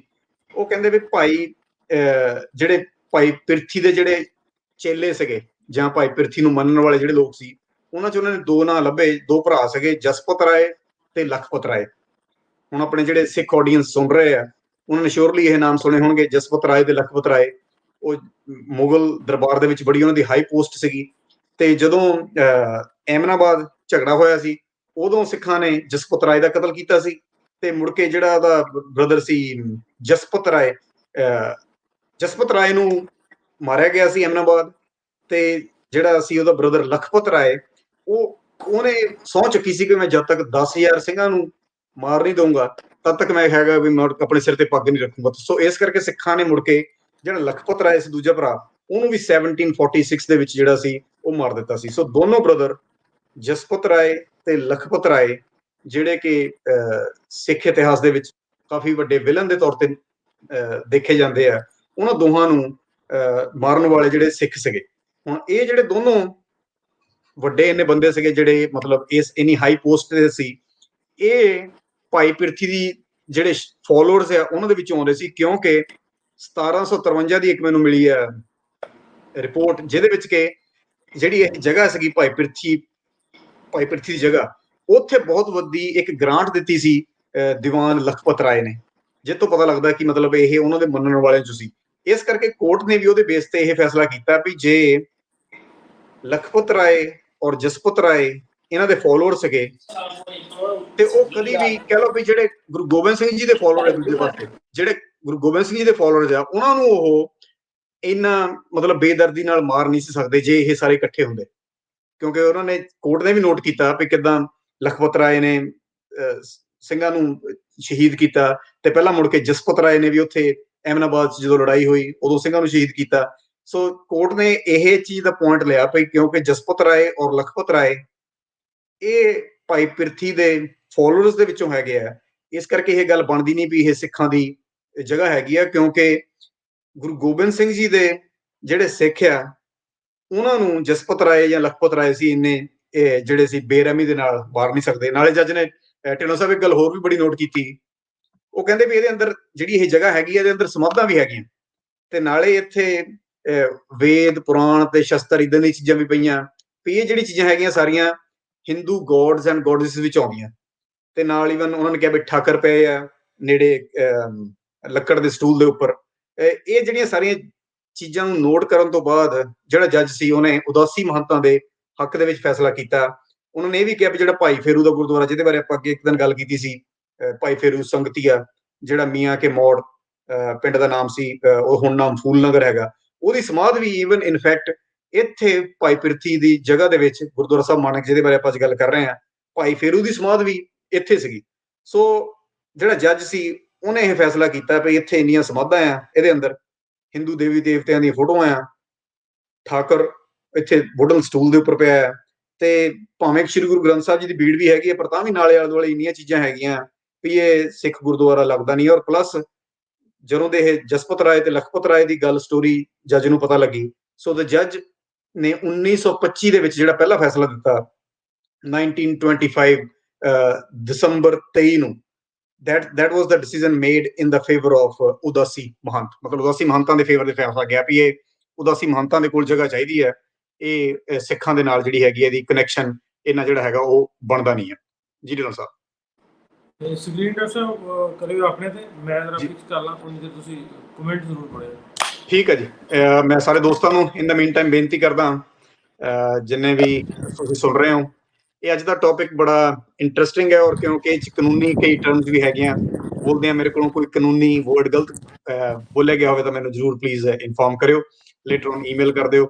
ਆਪਣੇ ਵੱਲੋਂ ਮੈਂ ਪੂਰੀ ਕੋਸ਼ਿਸ਼ ਕੀਤੀ ਹੈ ਕਿ ਸਾਰੀਆਂ ਉਹ ਜਿਹੜੀਆਂ ਲਾਅ ਰਿਪੋਰਟਸ ਹੈਗੀਆਂ ਪੂਰੀ ਤਰ੍ਹਾਂ ਅੰਡਰਸਟੈਂਡ ਕਰਕੇ ਫਿਰ ਇਹ ਜਿਹੜਾ ਆਪਣਾ ਚੈਪਟਰ ਹੈਗਾ ਆਪਣੀ ਕਿਤਾਬ ਦੇ ਵਿੱਚ, ਇਹ ਚੈਪਟਰ ਦੇ ਵਿੱਚ ਆਪਾਂ ਕੁਛ ਅਟਰਨੀਜ਼ ਜਾਂ ਲਾਇਰਸ ਉਹਨਾਂ ਦੀ ਹੈਲਪ ਲਈ ਹੈ, ਤਾਂ ਕਿ ਜਿਹੜੀ ਇਹ ਕੋਰਟ ਦੀਆਂ ਪ੍ਰੋਸੀਡਿੰਗਸ ਹੈਗੀਆਂ ਬਹੁਤ ਲੰਬੀਆਂ ਜਿਹੜੀਆਂ ਚੱਲੀਆਂ, ਹਾਲੇ ਤਾਂ ਆਪਾਂ ਪਹਿਲਾ ਜਿਹੜਾ ਇੱਕ ਪਹਿਲਾ ਫੈਸਲਾ ਹੈ ਉਹੀ ਕਵਰ ਕੀਤਾ ਹੈ, ਅੱਗੇ ਦੇ ਅੱਗੇ ਚੱਲਣਾ ਹੈ।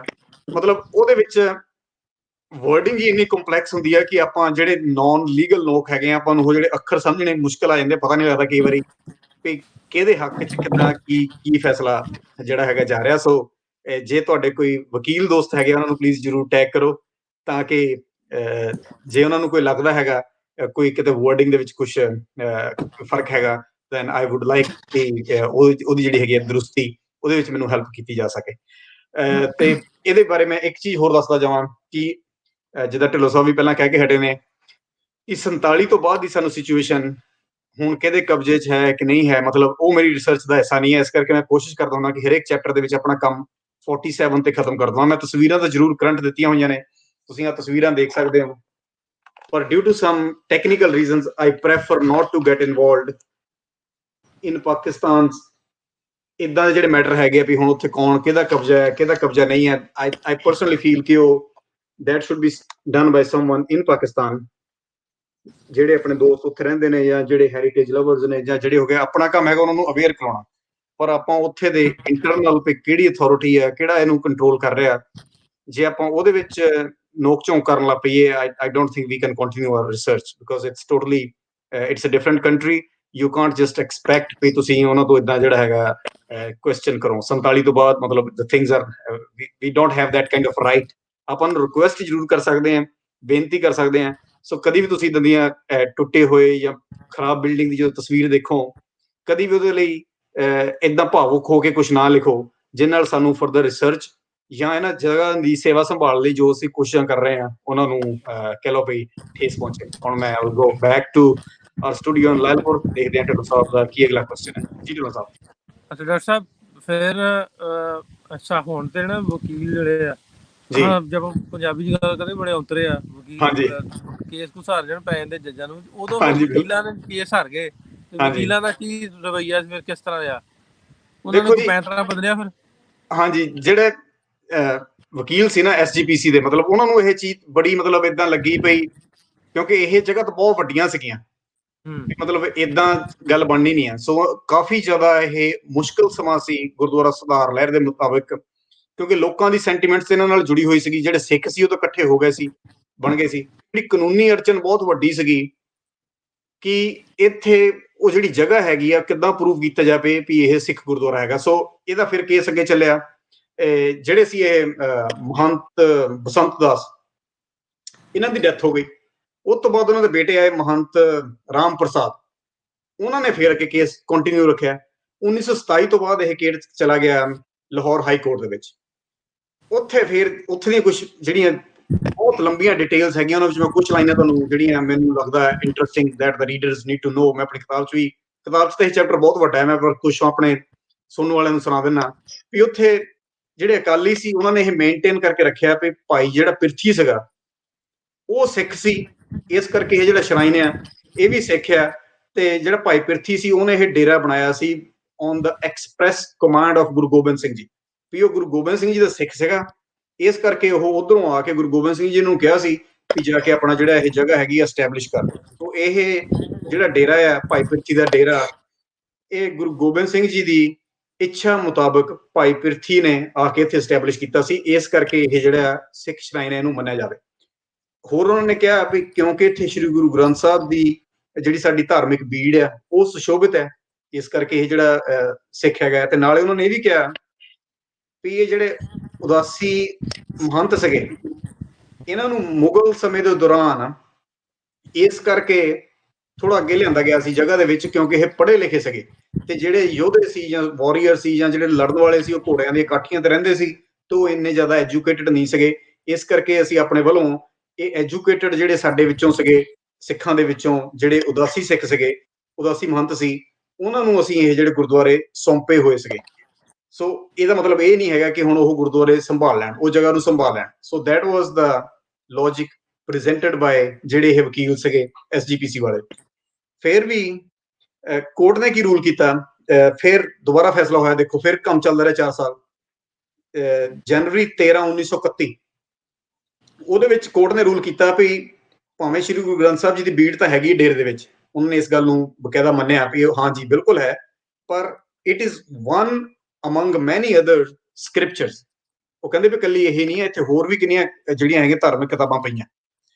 ਫਿਰ ਜਿਹੜੇ ਇੱਥੇ ਵਕੀਲ ਸੀਗੇ ਜਸਟਿਸ ਜੌਨਸਟਨ ਐਂਡ ਬ੍ਰੌਡਵੇ, 2 ਵਕੀਲ ਸੀ, ਉਹਨਾਂ ਨੇ ਦੇਰ again ruled in the favour of ਉਦਾਸੀ ਮਹੰਤ।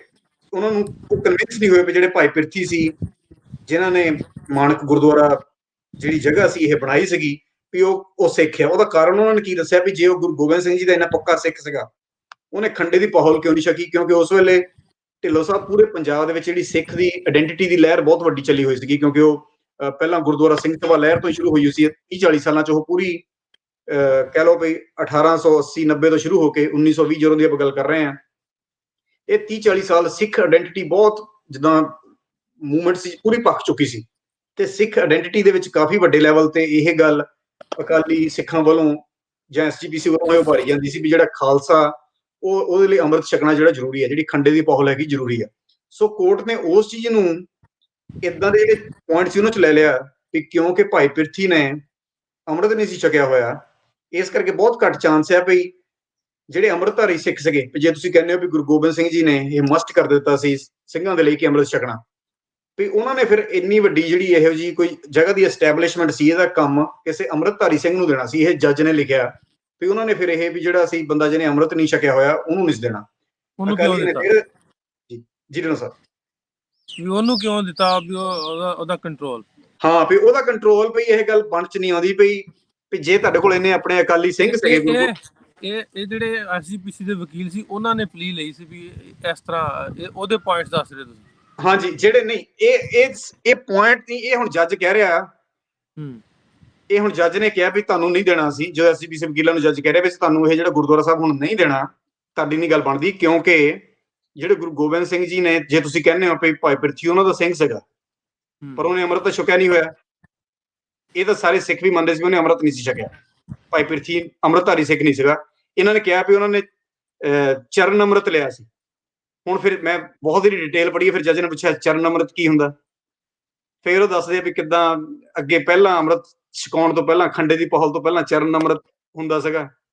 ਸੋ ਇੰਨੀਆਂ ਕਹਿ ਲਓ ਵੀ ਉਹ ਕਈ ਵਾਰੀ ਤਾਂ ਸੈਡ ਸਿਚੁਏਸ਼ਨ ਜਿਹੀ ਲੱਗਦੀ ਹੈ ਵੀ ਕਿਵੇਂ ਸਿੱਖ ਦੀ ਡੈਫੀਨੇਸ਼ਨ ਜਿਹੜੀ ਹੈਗੀ ਉਹ ਅਦਾਲਤਾਂ ਦੇ ਵਿੱਚ ਘੁੰਮਦੀ ਰਹੀ ਕਈ ਸਾਲ ਤੱਕ। ਬਹੁਤ ਡਿਟੇਲਡ ਕਨਵਰਸੇਸ਼ਨਸ ਹੁੰਦੀਆਂ ਜਿਹਦਾ ਇੱਕ ਡਾਇਲੌਗ ਜਿਹੜਾ ਹੈਗਾ ਉਹ ਇਹਨਾਂ ਕਿਤਾਬਾਂ ਦੇ ਵਿੱਚ ਦਰਜ ਹੈਗਾ। ਬਟ ਐਨੀਵੇਜ਼ ਜੱਜ ਇਸ ਚੀਜ਼ ਤੇ ਕਨਵਿੰਸ ਹੋਇਆ ਵੀ ਕਿਉਂਕਿ ਜਿਹੜਾ ਭਾਈ ਪਿਰਥੀ ਸੀ ਉਹਨੇ ਖੰਡੇ ਦੀ ਪਹਲ ਨਹੀਂ ਸੀ ਛਕੀ ਹੋਈ ਤੇ ਤੁਸੀਂ ਕਹਿੰਦੇ ਹੋ ਵੀ ਇਹ ਗੁਰਦੁਆਰਾ ਉਹਦੇ ਨਾਮ ਤੇ ਹੈਗਾ, ਸੋ ਇਸ ਕਰਕੇ ਭਾਵੇਂ ਡਾਕਟਰ ਸਾਹਿਬ ਮੈਂ ਤੁਹਾਡੀ ਗੱਲ ਵਿੱਚ ਟੋਕਦਾ। ਜੀ ਬਿਲਕੁਲ। ਕੁਝ ਮੈਨੂੰ ਆਈਡੀਆ ਕੁਛ ਨਾ ਕੁਛ ਜਿਹੜੇ ਸਿੱਖ ਨੇ ਆਪਣੇ ਸਿੱਖੀਜ਼ਮ ਤੋਂ ਬਿਲੋਂਗ ਕਰਦੇ ਉਹਨਾਂ ਨੂੰ ਸਾਰਿਆਂ ਨੂੰ ਪਤਾ ਹੋਏਗਾ, ਜਿਹੜੇ ਇਧਰੋਂ ਹੁਣ ਸਾਨੂੰ ਪਾਕਿਸਤਾਨ ਇਸ ਵੇਲੇ ਖੰਡੇ ਨੇ ਸਾਨੂੰ ਲਾਏ ਜੀ, ਸੋ ਇਹਨਾਂ ਨੂੰ ਥੋੜਾ ਜਿਹਾ ਡਿਫਾਈਨ ਕਰ ਦਿਓ ਖੰਡੇ ਦੀ ਧਾਰੀ ਦਾ ਅੰਮ੍ਰਿਤ ਤੇ ਦੂਜਾ ਥੋੜਾ ਜਿਹਾ ਇਹਨੂੰ ਡਿਸਕਸ ਆਪਾਂ ਕਰ ਲਈਏ, ਮੈਨੂੰ ਥੋੜਾ ਜਿਹਾ ਮਜ਼ੀਦ ਪਤਾ ਲੱਗੇ। ਬਿਲਕੁਲ ਦੇਖੋ, ਜਿਹੜੇ ਬੜੀ ਤੁਹਾਨੂੰ ਸਿੱਧੀ ਐਗਜ਼ਾਮਪਲ ਦੇ ਦਿੰਦਾ ਮੈਂ, ਜਿਹੜੇ ਸਿੱਖ ਨੇ ਉਹਨਾਂ ਦੇ ਵਿੱਚ ਜਿਹੜੇ ਤੁਹਾਡੇ ਕੋਲ ਪਸ਼ਤੂਨ ਸਿੱਖ ਨੇ ਇਸ ਵੇਲੇ ਪਾਕਿਸਤਾਨ ਦੇ ਵਿੱਚ, ਜਿੰਨੇ ਵੀ ਨਨਕਾਣਾ ਸਾਹਿਬ ਰਹਿੰਦੇ ਨੇ ਜਾਂ ਇੱਧਰ ਖੈਬਰ ਪਖਤੂਨਖਵਾ ਰਹਿੰਦੇ ਨੇ, ਇਹ ਸਾਰਿਆਂ ਨੇ ਖੰਡੇ ਦੀ ਪਾਹੁਲ ਛਕੀ ਹੋਈ ਹੈ ਜ਼ਿਆਦਾਤਰ ਨੇ। ਇਹ ਪੂਰੇ ਜਿਹੜੇ 5 ਕਕਾਰ ਰੱਖਦੇ ਆ, ਮਤਲਬ ਉਹ ਜੋ ਵੀ ਗੁਰੂ ਗੋਬਿੰਦ ਸਿੰਘ ਜੀ ਨੇ ਕਿਹਾ ਸੀ ਉਹ ਮੇਨਟੇਨ ਕਰਕੇ ਰੱਖਦੇ ਆ। ਉਹਨਾਂ ਨੂੰ ਖੰਡੇ ਦੀ ਪਾਹੁਲ ਉਸ ਕਰਕੇ ਕਹਿੰਦੇ ਜਦੋਂ ਅੰਮ੍ਰਿਤ ਸੈਰੇਮਨੀ ਹੁੰਦੀ ਆ, ਜਿਹੜਾ ਖੰਡਾ ਹੈ ਜਿਹੜਾ ਤੁਸੀਂ ਕਈ ਵਾਰ ਤਸਵੀਰਾਂ 'ਚ ਦੇਖਦੇ ਹੁੰਦੇ ਆ, ਉਹਦੇ ਨਾਲ ਜਿਹੜਾ ਅੰਮ੍ਰਿਤ ਹੈਗਾ ਉਹਨੂੰ ਘੋਲਿਆ ਜਾਂਦਾ, ਇਸ ਕਰਕੇ ਉਹਨੂੰ ਖੰਡੇ ਦੀ ਪਾਹੁਲ ਉਸ ਚੀਜ਼ ਨੂੰ ਕਿਹਾ ਜਾਂਦਾ। ਮਤਲਬ ਉਹਨਾਂ ਨੇ ਉਹ ਜਿਹੜੀ ਸੈਰੇਮਨੀ ਆ ਉਹਦੇ ਵਿੱਚ ਪਾਰਟਿਸਿਪੇਟ ਕੀਤਾ ਹੋਇਆ। ਹੁਣ ਜਿਹੜੇ ਇਹਦਾ ਬੇਸਿਕ ਇਹ ਵਾ ਵੀ ਉਹ ਜਿਹੜਾ ਅੰਮ੍ਰਿਤ ਛਕਾਇਆ ਜਾਂਦਾ ਵਾ ਉਹਨੂੰ ਘੋਲਿਆ ਉਹਦੇ ਨਾਲ ਜਾਂਦਾ ਵਾ। ਹਾਂ, ਇਸ ਕਰਕੇ ਉਹਨੂੰ ਖੰਡੇ ਦੀ ਪਾਹੁਲ, ਜੱਜ ਵਾਰ-ਵਾਰ ਇਹ ਵਰਡ ਯੂਜ਼ ਕਰ ਰਿਹਾ ਵੀ ਖੰਡੇ ਦੀ ਪਾਹੁਲ, ਮਤਲਬ ਜਿਹੜੀ ਖੰਡੇ ਦੇ ਨਾਲ ਮਿਕਸ ਕਰਕੇ ਉਹ ਜਿਹੜੀ ਬਣਾਈ ਗਈ ਹੈ ਵੀ ਉਹ ਸੈਰੇਮਨੀ ਭਾਈ ਪਿਰਥੀ ਨੇ ਨਹੀਂ ਕੀਤੀ ਹੋਈ। ਕਿਉਂਕਿ ਜਦੋਂ ਅਸੀਂ ਖੰਡੇ ਦੀ ਪਾਹੁਲ ਛਕ ਲੈਂਦੇ ਹਾਂ ਤੁਸੀਂ ਐਕਚੁਅਲੀ ਅੰਮ੍ਰਿਤਧਾਰੀ ਸਿੰਘ ਬਣ ਜਾਂਦੇ ਆ। ਠੀਕ ਹੈ, ਹੁਣ ਜਿਹੜੀ ਅੱਗੇ ਡੈਫੀਨੇਸ਼ਨ ਆ ਜਾਂਦੀ ਹੈ ਜਿਹੜੀ ਆਪਣੇ ਲਈ ਸਮਝਣੀ ਜ਼ਰੂਰੀ ਹੈ ਕਿ ਪਾਕਿਸਤਾਨ ਦੇ ਵਿੱਚ ਦੁਨੀਆ 'ਚ ਇੱਕੋ ਇੱਕ ਜਗ੍ਹਾ ਹੈਗੀ ਹੈ ਜਿੱਥੇ ਸਿੰਧ ਦੇ ਵਿੱਚ ਹਾਲੇ ਵੀ ਲੱਖਾਂ ਇਹੋ ਜਿਹੇ ਲੋਕ ਹੈਗੇ ਨੇ ਜਿਹੜੇ ਆਪਣੇ ਆਪ ਨੂੰ ਕਹਿੰਦੇ ਸਿੱਖ ਨੇ ਪਰ ਉਹਨਾਂ ਨੇ ਖੰਡੇ ਦੀ ਪਾਹੁਲ ਛਕੀ ਨਹੀਂ ਹੋਈ, ਜਿਹੜੇ ਕਿ ਸਿੰਧੀ ਸਿੱਖ ਨੇ। ਠੀਕ ਹੈ ਨਾ, ਮਤਲਬ ਇਸ ਕਰਕੇ ਜਿਹੜੀ ਐਕਚੁਅਲੀ ਸਿੱਖ ਦੀ ਡੈਫੀਨੇਸ਼ਨ ਹੈਗੀ ਆ, ਹੁਣ ਜੇ ਮੈਂ ਪਗੜੀ ਬੰਨ ਲਈ ਹੈ, ਮੈਂ ਆਪਣੇ ਵਾਲ ਕੱਟੇ ਹੋਏ, ਮੈਂ ਸਿੱਖ ਦੀ ਟੈਕਨੀਕਲੀ ਡੈਫੀਨੇਸ਼ਨ ਦੇ ਵਿੱਚ ਨਹੀਂ ਆਉਂਦਾ, ਕਿਉਂਕਿ ਸਿੱਖ ਦੀ ਡੈਫੀਨੇਸ਼ਨ ਦੇ ਵਿੱਚ ਸਟਾਰਟਿੰਗ ਹੀ ਜਿਹੜੇ 5 ਕਕਾਰ ਆ ਉਹਨਾਂ ਤੋਂ ਹੋ ਜਾਂਦੀ ਹੈ। ਇਹ ਮਸਲਾ ਅਕਸਰ ਲੱਗਾ ਰਹਿੰਦਾ ਇੰਟਰਨੈਟ ਤੇ ਵੀ, ਪਰ ਇਹਦਾ ਬਿਲਕੁਲ ਸਿੱਧਾ ਸਪਸ਼ਟ ਆਨਸਰ ਹੈ, ਇੱਥੇ ਕੋਈ ਕਿੰਤੂ ਪਰੰਤੂ ਨਹੀਂ। ਵੀ ਜਿਸ ਮਾਡਰਨ 1699 ਤੋਂ ਬਾਅਦ ਜਿਹੜੇ ਮਾਡਰਨ ਟਾਈਮਸ ਨੇ, ਮਤਲਬ ਪਹਿਲੇ ਗੁਰੂ ਸਾਹਿਬ 9 ਨੂੰ ਛੱਡ ਕੇ 10ਵੇਂ ਤੋਂ ਬਾਅਦ ਜੇ ਤੁਸੀਂ ਇਸ ਲਈ ਸਿੱਖ ਦੀ ਡੈਫੀਨੇਸ਼ਨ ਦੇਣੀ ਆ, ਤੁਹਾਨੂੰ ਇਹ ਖੰਡੇ ਦੀ ਪਾਹੁਲ ਛਕ ਕੇ ਪ੍ਰੋਪਰ ਜਿਹੜਾ ਹੈਗਾ ਉਹਦੇ ਵਿੱਚ ਆਉਣਾ ਹੀ ਪੈਣਾ ਹੈ, ਮਤਲਬ ਉੱਤੇ ਕੋਈ ਕਿੰਤੂ ਪ੍ਰੰਤੂ ਨਹੀਂ ਹੈਗਾ। ਤਾਂ ਉਹ ਚੀਜ਼ ਨੂੰ 50 ਸਾਲ ਹੋ ਗਏ ਸੀ ਹੁਣ ਇੰਡੀਆ ਦੇ ਵਿੱਚ, ਜਿਹੜੀ ਗੁਰਦੁਆਰਾ ਸਿੰਘ ਸਭਾ ਲਹਿਰ ਔਰ ਤੱਤ ਖਾਲਸਾ, ਅਕਾਲੀ ਦਲ, SGPC, ਇਹ ਸਾਰੇ ਬੜਾ ਪ੍ਰਮੋਟ ਕਰ ਰਹੇ ਸੀਗੇ। They were trying to differentiate them from Hindus, ਵੀ ਅਸੀਂ ਹਿੰਦੂ ਨਹੀਂ ਹਾਂ। ਇਸ ਦੇ ਵਿੱਚ ਇਹ ਖੰਡੇ ਦੀ ਪੌਲ ਨੂੰ ਬਹੁਤ ਪ੍ਰਮੋਟ ਕਰ ਰਹੇ ਸੀ। ਪਰ ਜਦੋਂ ਹੁਣ ਇਹ ਕਾਨੂੰਨੀ ਕੇਸ ਆ ਗਿਆ, ਇਹੀ ਪੁਆਇੰਟ ਇਹਨਾਂ ਦੇ ਵਿਰੁੱਧ ਚਲਾ ਗਿਆ, ਕਿਉਂਕਿ ਜਿੰਨੇ ਉਦਾਸੀ ਮਹੰਤ ਸੀਗੇ ਇਹਨਾਂ ਚ ਖੰਡੇ ਦੀ ਪੌਲ ਵਾਲੇ ਬਹੁਤ ਘੱਟ ਸੀਗੇ। ਪੁਆਇੰਟ ਸਮਝ ਗਏ ਨਾ? ਮਤਲਬ ਇੱਕ ਪਾਸੇ ਤਾਂ ਸਿੱਖ ਕਹਿੰਦੇ ਸੀ ਕਿ ਖੰਡੇ ਦੀ ਪੌਲ ਛਕਣੀ ਸਾਡੇ ਲਈ ਜ਼ਰੂਰੀ ਹੈ। ਉਹ ਹੁਣ ਜਿਹੜੇ ਜੱਜ ਸੀ, ਔਰ ਸਾਰੇ ਗੁਰਦੁਆਰਿਆਂ ਦੀ ਪ੍ਰੋਸੀਡਿੰਗਸ ਮੈਂ ਦੇਖਦਾ ਆਹ ਹੀ ਗੱਲ ਬਾਰ-ਬਾਰ ਹੋ ਰਹੀ ਹੈ। ਜੱਜ ਵੀ ਬਹੁਤ ਕਨਫਿਊਜ਼ ਹੋ ਗਏ ਸੀ ਵੀ ਇਹ ਹੁਣ ਡਿਸਾਈਡ ਕਿੱਦਾਂ ਕਰੀਏ ਵੀ ਇਹ ਅਕਾਲੀਆਂ ਨੂੰ ਗੁਰਦੁਆਰਾ ਦਈਏ ਕਿ ਮਹੰਤਾਂ ਨੂੰ ਦਈਏ। ਮਤਲਬ ਐਂਡ ਤੇ ਗੱਲ ਇਹ ਮੁੱਕਦੀ ਸੀ ਵੀ ਜਿਹੜੇ ਇਤਿਹਾਸਿਕ ਜਿੱਥੇ ਗੁਰੂ ਸਾਹਿਬ ਦੇ ਚਰਨ ਛੋਹ ਪ੍ਰਾਪਤ ਹੈਗਾ, ਉਹ ਤਾਂ ਪੱਕਾ ਅਕਾਲੀਆਂ ਨੂੰ ਮਿਲਣਾ ਹੀ। ਜਿੱਦਾਂ ਕਿਸੇ ਜਗ੍ਹਾ ਤੇ ਗੁਰੂ ਨਾਨਕ ਦੇਵ ਜੀ ਪਾਤਸ਼ਾਹ ਗਏ ਆ, 5ਵੇਂ ਪਾਤਸ਼ਾਹ ਗਏ ਆ, ਜਿੱਥੇ ਤੱਕ ਹਿਸਟੋਰੀਕਲੀ ਗੁਰੂ ਸਾਹਿਬ ਦੇ, ਉਹ ਤਾਂ ਪੱਕਾ ਹੀ ਮਿਲਣੇ ਸੀਗੇ। SGPC ਨੂੰ ਕੋਈ ਮੁਸ਼ਕਲ ਨਹੀਂ ਸੀ, ਕਿਉਂਕਿ ਹਿਸਟੋਰੀਕਲੀ ਐਸਟੈਬਲਿਸ਼ ਹੋ ਜਾਂਦਾ ਵੀ ਇੱਥੇ ਗੁਰੂ ਸਾਹਿਬ ਆਏ ਸੀ। ਜਿਹੜੇ ਬਾਕੀ ਇਦਾਂ ਦੀ ਜਗ੍ਹਾ ਸੀਗੀਆਂ, ਜਿਹੜੀਆਂ ਸੀਗੀਆਂ ਛੋਟੀਆਂ ਮੋਟੀਆਂ ਜਗ੍ਹਾ ਜਿੱਥੇ ਕੋਈ ਜ਼ਮੀਨਾਂ ਨਹੀਂ ਸੀ, ਕੁਝ ਨਹੀਂ ਸੀ, ਉੱਥੇ ਕੋਈ ਰੌਲਾ ਨਹੀਂ ਪਿਆ। ਉਹ ਦੋ ਹੀ ਲੈਂਡ ਨੂੰ ਮਤਲਬ ਲੈ ਲਓ ਨਹੀਂ ਲੈ ਲਓ ਕੋਈ ਚੱਕਰ ਨਹੀਂ ਸੀ। ਜਿਹੜੇ ਇਦਾਂ ਦੇ ਵੱਡੇ ਡੇਰੇ ਸੀ, ਜਿਹੜੇ ਬਹੁਤ ਵੱਡੇ ਇੰਸਟੀਚਿਊਟ ਸੀ, ਉਹਨਾਂ ਦੇ ਕਾਫੀ ਜ਼ਿਆਦਾ ਲੋਕਾਂ ਨੇ ਜੇਲ੍ਹਾਂ ਕੱਟੀਆਂ। ਕਾਫੀ ਲੰਬਾ ਜਿਹੜਾ ਦੌਰ ਸੀ ਜਿਹੜਾ ਸੀ ਉਹ ਚੱਲਿਆ। ਸੋ ਦਿਸ ਵਾਜ਼ ਨਾਟ ਏ ਈਜ਼ੀ ਥਿੰਗ। ਜਿੱਦਾਂ ਆਪਾਂ ਕਈ ਵਾਰੀ ਸਾਕਾ ਨਨਕਾਣਾ ਦੀ ਸਟੋਰੀ ਸੁਣਦੇ ਹਾਂ, ਮੁੜ ਕੇ ਚਾਬੀਆਂ ਫੜਾਤੀਆਂ, ਇਦਾਂ ਲੱਗਦਾ ਵੀ ਸ਼ਾਇਦ ਬਾਕੀ ਸਾਰੇ ਉਦਾਸੀ ਮਹੰਤਾਂ ਨੇ ਵੀ ਇਦਾਂ ਚਾਬੀਆਂ ਫੜਾਤੀਆਂ ਸੀ। ਇਦਾਂ ਨਹੀਂ ਹੋਇਆ। ਮਤਲਬ it was very long legal battle held between Udasi Mahamandal and Akali Dal to get to these gurdwaras. ਜੀ ਢਿੱਲੋਂ ਸਾਹਿਬ। ਡਾਕਟਰ ਸਾਹਿਬ, ਕਈ ਹੋਰ ਰੀਸੈਂਟਲੀ ਇਸ ਤੋਂ ਬਾਅਦ ਜਿਹੜੀਆਂ ਹੁਣ ਬੁੱਕਾਂ ਆਈਆਂ, ਕਿਤਾਬਾਂ ਆਈਆਂ ਵਾ ਗੁਰਦੁਆਰਿਆਂ ਦੇ ਜਿਹੜੇ ਪਾਕਿਸਤਾਨ ਸ਼ਰਾਈਨ ਨੇ ਜੀ, ਉਹਨਾਂ ਦੇ ਵਿੱਚ ਕਿਹਾ ਗਿਆ ਕਿ ਇੱਥੇ ਬਾਬਾ ਜੀ ਆਇਆ ਪਹਿਲੀ ਪਾਤਸ਼ਾਹੀ ਦਾ ਗੁਰਦੁਆਰਾ ਜੀ, ਤੇ ਇਹਦੇ ਵੱਲੋਂ ਤੁਸੀਂ ਕੀ ਕਹਿੰਦੇ ਹੋ? ਮੈਂ ਤਾਂ ਇਹ ਕਹਿ ਸਕਦਾ ਫਿਰ ਪਿਛਲਾ ਜਿਹੜਾ ਤੁਸੀਂ ਜਵਾਬ ਦਿੱਤਾ ਵਾ ਕਿ ਅਗਰ ਇਸ ਤਰ੍ਹਾਂ ਸੀ ਤੇ ਫਿਰ ਤਾਂ ਇਹ ਜਗ੍ਹਾ ਵੀ ਤਾਂ ਮਿਲਣੀ ਸੀ। ਬਿਲਕੁਲ, ਮੈਂ ਤਾਂ ਹੀ ਇਸੇ ਕਰਕੇ ਮੈਨੂੰ ਲੱਗਦਾ ਵੀ ਜਿੰਨੀਆਂ ਕਿਤਾਬਾਂ ਚ ਜਿਹੜੀਆਂ ਪਿਛਲੇ ਕੁਝ ਸਾਲਾਂ ਚ ਆਈਆਂ ਪਾਕਿਸਤਾਨ ਬਾਰੇ, ਜਿਨ੍ਹਾਂ ਨੇ ਇਹਨੂੰ ਪਾਤਸ਼ਾਹੀ ਪਹਿਲੀ ਗੁਰਦੁਆਰਾ ਸਾਹਿਬ ਨੂੰ ਕਿਹਾ, ਸ਼ਾਇਦ ਉਹਨਾਂ ਨੇ ਇਹ ਜਿਹੜੀ ਪੁਰਾਣੀਆਂ ਲੀਗਲ ਰਿਪੋਰਟਸ ਉਹ ਨਹੀਂ ਦੇਖੀਆਂ। ਕਿਉਂਕਿ ਜੇ ਆਪਾਂ ਨੂੰ ਹੁਣ ਲੱਗਦਾ ਵੀ ਗੁਰੂ ਨਾਨਕ ਦੇਵ ਜੀ ਪਾਤਸ਼ਾਹ ਇੱਥੇ ਆਏ ਸੀ, ਤੇ ਜਿਹੜੇ SGPC ਦੇ ਨੇ ਵਕੀਲ ਸੀ ਜਿਹੜੇ 10 ਸਾਲ ਲੜਦੇ ਰਹੇ ਆ, ਉਹਨਾਂ ਦੇ ਵਿੱਚ ਕਿਤੇ ਪੁਆਇੰਟ ਚ ਉਹਨਾਂ ਨੂੰ ਵਕੀਲਾਂ ਨੂੰ ਸਭ ਤੋਂ ਪਹਿਲਾਂ ਪਤਾ ਲੱਗ ਜਾਂਦਾ ਹੁੰਦਾ ਵੀ ਜੇ ਕੋਈ ਗੁਰੂ ਸਾਹਿਬ ਇੱਥੇ ਆਏ ਹੁੰਦੇ।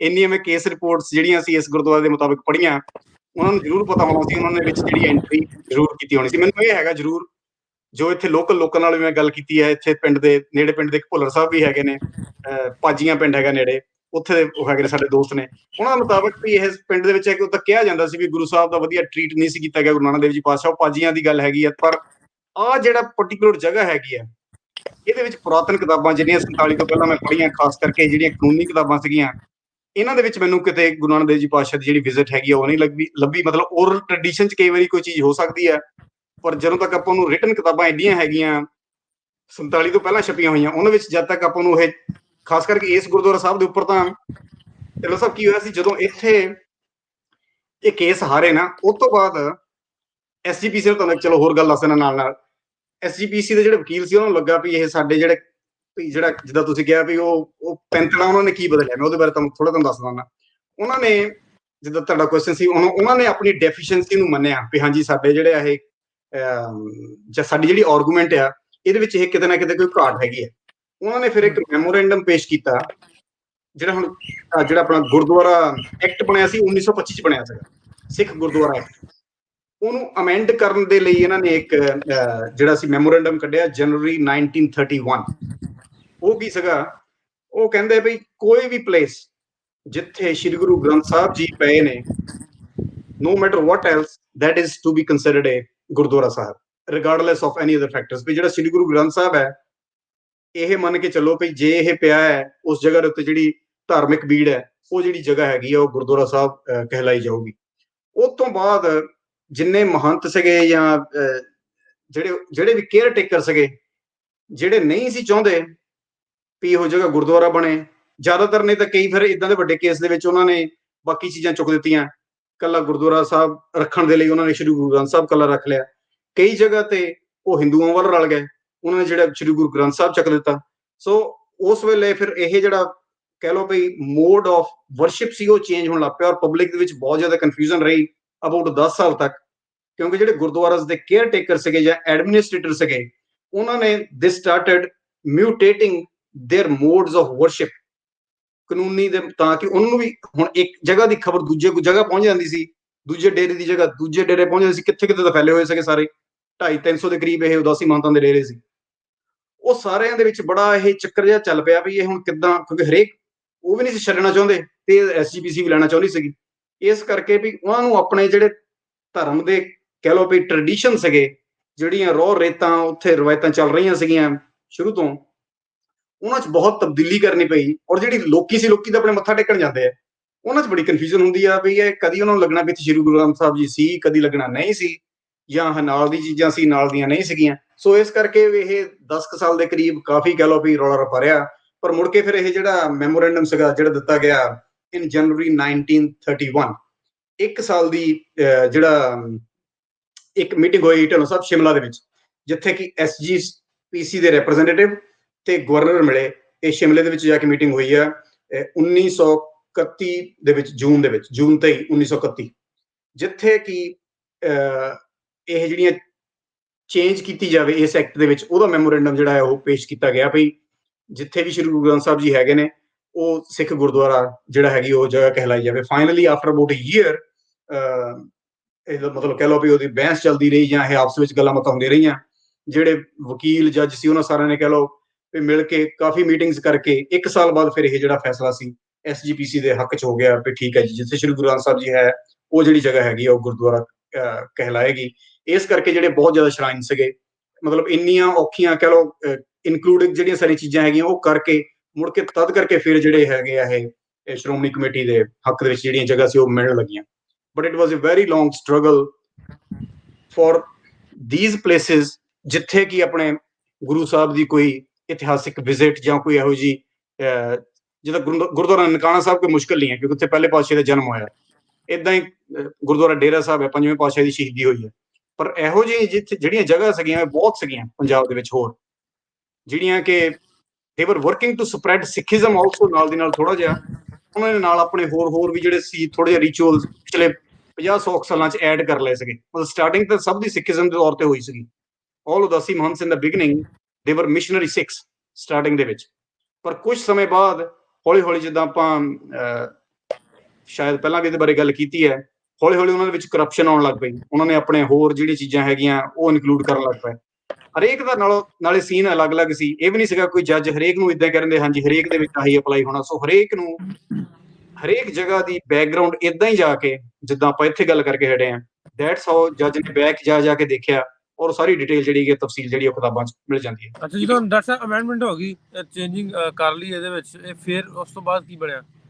ਇਹ ਗੁਰਦੁਆਰਾ ਸਾਹਿਬ ਦਾ ਬਾਅਦ 'ਚ ਨਾ ਐਕਚੁਅਲੀ ਜਿਹੜੇ ਕਾਨੂੰਨੀ ਰਿਪੋਰਟ ਜਦੋਂ ਮੁੱਕ ਜਾਂਦੀ ਉਹ ਤੋਂ ਬਾਅਦ ਮੈਨੂੰ ਕੋਈ ਜ਼ਿਆਦਾ ਪਤਾ ਨਹੀਂ ਲੱਗ ਸਕਿਆ। ਪਰ ਕਿਉਂਕਿ ਇਹਦਾ ਹੁਣ ਜਿਹੜਾ ਨਾਮ ਹੈਗਾ ਇੰਡੀਆ ਕਈ ਕਿਤਾਬਾਂ 'ਚ ਇਹਦਾ ਨਾਮ ਗੁਰਦੁਆਰਾ ਸਾਹਿਬ ਮਾਨਕ ਲਿਖਿਆ ਜਾਂਦਾ ਹਮੇਸ਼ਾ, ਇਸ ਕਰਕੇ ਮੈਂ ਵੀ ਇਸ ਚੀਜ਼ ਦਾ ਨਾਮ ਦੋਨੋਂ ਲਿਖ ਦਿੱਤੇ, shrine of Bhai Prithi and Gurdwara ਸਾਹਿਬ ਮਾਨਕ। ਔਰ ਪਰ ਮੇਰਾ ਰਿਕੁਐਸਟ ਹੈ ਆਪਣੇ ਵਿਊਅਰਸ ਨੂੰ, ਜਿਹੜੇ ਇਹ 1932-33 ਤੋਂ ਬਾਅਦ ਜਿਹੜੇ 15 ਸਾਲ ਨੇ, ਜੇ ਤੁਹਾਡੇ ਕੋਲ ਇਹਦੇ ਮੁਤਲਕ ਕੋਈ ਰਿਟਨ ਕੋਈ ਡਾਕੂਮੈਂਟੇਸ਼ਨ ਹੋਵੇ ਮੈਨੂੰ ਜ਼ਰੂਰ ਦਿੱਤੀ ਜਾ ਸਕੇ, ਤਾਂ ਕਿ ਮੈਂ ਇਹਨੂੰ ਚੈਪਟਰ ਨੂੰ ਥੋੜਾ ਜਿਹਾ ਕੰਪਲੀਟ ਕਰ ਸਕਾਂ। ਇਹ ਕਹਿ ਲਓ ਵੀ ਜਿਹੜਾ ਇਸ ਚੈਪਟਰ ਦੇ ਬਾਰੇ ਜਿੰਨਾ ਵੀ ਮੈਂ ਇਹ ਲੀਗਲ ਡਾਟਾ ਜਿੰਨਾ ਵੀ ਲਿਆ ਆ ਉਹ 1932 ਤੱਕ ਦਾ ਮੇਰੇ ਕੋਲ ਹੈਗਾ। ਉਸ ਤੋਂ ਬਾਅਦ ਹੈਗੇ ਤੁਸੀਂ ਕੋਟ ਕੀਤਾ ਐਸਜੀਪੀਸੀ ਵਰਸਸ ਉਦਾਸੀ ਮਹੰਤ, ਹੈ ਇਹ 1925-1935 ਲੀਗਲ ਕੇਸ ਰਿਪੋਰਟ ਵਿਲੇਜ ਮਾਨਕ ਲਾਹੌਰ ਜੀ, ਇਹ ਤੁਸੀਂ ਮੈਂਸ਼ਨ ਕੀਤਾ। ਜੇ ਪਾਕਿਸਤਾਨ ਦੇ ਵਿੱਚ ਜਿਵੇਂ ਆਪਾਂ ਪਹਿਲਾਂ ਕਿਤਾਬਾਂ ਦਾ ਜ਼ਿਕਰ ਕੀਤਾ ਸੀ, ਉਹਨਾਂ 'ਚ ਪਹਿਲੀ ਪਾਤਸ਼ਾਹੀ ਲਿਖਿਆ, ਅਗਰ ਉਹਨਾਂ ਨੂੰ ਕਨਫਿਊਜ਼ਨ ਹੋਵੇ ਤੇ ਇਹ ਇਸ ਕੇਸ ਦੀ ਮਦਦ ਲਈ ਜਾ ਸਕਦੀ ਹੈ, ਹੈਲਪ ਲਈ ਜਾ ਸਕਦੀ, ਤੁਹਾਡੀ ਕਨਫਿਊਜ਼ਨ ਦੂਰ ਹੋ ਸਕਦੀ। ਬਿਲਕੁਲ ਜੀ, ਹਾਂ, ਇਹ ਤਾਂ ਹੈ ਹੀ ਹੈ। ਦੇਖੋ, ਦੋ ਕਨਫਿਊਜ਼ਨ ਹੈਗੀਆਂ। ਇੱਕ ਤਾਂ ਹੈਗਾ ਕਿ ਜਿੰਨੀਆਂ ਕਿਤਾਬਾਂ ਹੁਣ ਰੀਸੈਂਟਲੀ ਛਪੀਆਂ ਪਿਛਲੇ 15-20 ਸਾਲਾਂ 'ਚ, ਮੈਂ 2 ਦੇ ਨਾਮ ਵੀ ਲਿਖੇ ਆਪਣੀ ਕਿਤਾਬ ਦੇ ਵਿੱਚ ਵੀ ਉਹਨਾਂ ਨੇ ਗੁਰਦੁਆਰਾ ਸਾਹਿਬ ਪਹਿਲੀ ਪਾਤਸ਼ਾਹੀ ਲਿਖਿਆ ਹੋਇਆ, ਜਦ ਕਿ ਮੈਂ ਜਿੰਨੀਆਂ ਕੇਸ ਰਿਪੋਰਟਸ ਦੇਖੀਆਂ ਉਹਦੇ ਵਿੱਚ ਪਹਿਲੀ ਪਾਤਸ਼ਾਹੀ ਦਾ ਤਾਂ ਕੋਈ ਹੈ ਹੀ ਨਹੀਂ ਆ। ਉਹ ਸਗੋਂ 10ਵੇਂ ਗੁਰੂ ਸਾਹਿਬ ਦੇ ਨਾਲ ਸਾਰੀ ਡਿਸਕਸ਼ਨ ਜਿਹੜੀ ਵਕੀਲਾਂ ਦੀ 10 ਮਤਲਬ ਘੱਟੋ ਘੱਟ 10 ਜਿਹੜੀਆਂ ਪ੍ਰੋਸੀਡਿੰਗਸ ਕੋਰਟ ਦੀਆਂ ਪੜ੍ਹੀਆਂ ਉਹ 10ਵੇਂ ਗੁਰੂ ਸਾਹਿਬ ਦੇ ਬਾਰੇ ਹੀ ਹੈ ਜ਼ਿਆਦਾਤਰ, ਵੀ ਉਹ ਜਿਹੜੇ ਭਾਈ ਪਿਰਥੀ ਸੀ ਉਹਨਾਂ ਦਾ ਫੋਲੋਅਰ ਸੀ, ਕਿੱਥੇ ਮਿਲਿਆ ਸੀ, ਨੰਦੇੜ ਮਿਲਿਆ ਸੀ, ਅਨੰਦਪੁਰ ਸਾਹਿਬ ਮਿਲਿਆ ਸੀ, ਉਹਨੇ ਖੰਡੇ ਦੀ ਪਹੌਲ ਛਕੀ ਸੀ ਕਿ ਚਰਨ ਅੰਮ੍ਰਿਤ ਛਕਿਆ ਸੀ। ਉੱਥੇ ਕੇਸ ਸਾਰਾ ਜਿਹੜਾ ਕਾਨੂੰਨੀ ਕਾਰਵਾਈ ਉੱਥੇ ਫੋਕਸ ਹੋਈ ਆ ਟੂ ਪ੍ਰੂਵ ਕਿ ਭਾਈ ਪਿਰਥੀ ਖਾਲਸਾ ਸਿੰਘ ਸੀਗਾ ਕਿ ਨਹੀਂ ਸੀ, ਜਾਂ ਕਿੰਨਾ ਕੁ ਜ਼ਰੂਰੀ ਸੀ ਕਈ ਵਾਰੀ ਫਿਰ ਅਕਾਲੀ ਵਿੱਚ ਇਹ ਵੀ ਆਰਗੂਮੈਂਟ ਦਿੰਦੇ ਸੀਗੇ ਵੀ ਨਹੀਂ ਉਸ ਵੇਲੇ ਸਾਰੇ ਨਹੀਂ ਸੀ ਛਕਦੇ ਹੁੰਦੇ। ਫਿਰ ਜੱਜ ਜਿੱਦਾਂ ਕੁਐਸਚਨ ਪੁੱਛਦਾ ਹੈ ਵੀ ਹੁਣ ਤੁਸੀਂ ਤਾਂ ਪੂਰੇ ਪੰਜਾਬ 'ਚ ਮੂਵਮੈਂਟ ਚਲਾਈ ਹੋਈ ਹੈ। ਸੋ ਇਹ ਬੜੇ ਕਹਿ ਲਓ ਵੀ ਇਮੋਸ਼ਨਲ ਜਿਹੀਆਂ ਚੀਜ਼ਾਂ ਵੀ ਹੈਗੀਆਂ ਪੜ੍ਹਨ ਨੂੰ, ਕਿਉਂਕਿ ਉਸ ਵੇਲੇ ਜਿਹੜੇ ਸਿੱਖ ਧਰਮ ਦੀ ਫਾਊਂਡੇਸ਼ਨ ਐਸਟੈਬਲਿਸ਼ ਜੀ ਹੋ ਰਹੀ ਆ, ਜਿਹੜੀ ਉਹਨਾਂ ਦੀ ਆਪਣੀ ਕਹਿ ਲਓ ਆਇਡੈਂਟੀਟੀ ਦੀ ਲੜਾਈ ਜਿਹੜੀ ਹੈਗੀ ਆ, ਉਹ ਇਹਨਾਂ ਕੇਸ ਰਿਪੋਰਟਸ ਦੇ ਵਿੱਚ ਜਿਹੜੀ ਹੈਗੀ ਆ ਉਹਦੀ ਡਿਮਾਰਕੇਸ਼ਨ ਹੋ ਰਹੀ ਹੈ। ਇਸ ਕਰਕੇ ਇਹੋ ਜਿਹੇ ਕੇਸ ਜੇ ਉਹ ਹਾਰੀ ਜਾਂਦੇ ਅਕਾਲੀ, ਉਹਨਾਂ ਦੀ ਬਹੁਤ ਵੱਡੀ ਪ੍ਰੋਬਲਮ ਆਉਣੀ ਸੀਗੀ।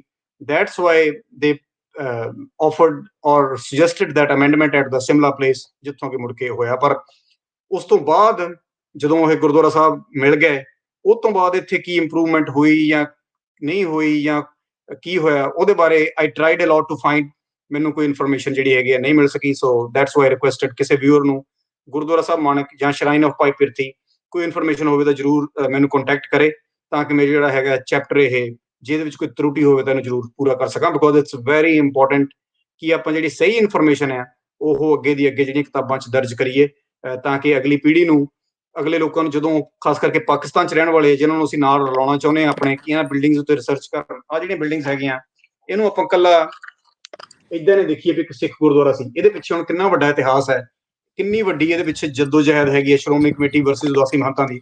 ਹੁਣ ਢਿੱਲੋਂ ਸਾਹਿਬ, ਹੈਰਾਨੀ ਦੀ ਗੱਲ ਇਹ ਹੈ ਹੁਣ ਉੱਥੇ ਕੋਈ ਸੰਗਤ ਨਹੀਂ ਹੈਗੀ, ਠੀਕ ਹੈ।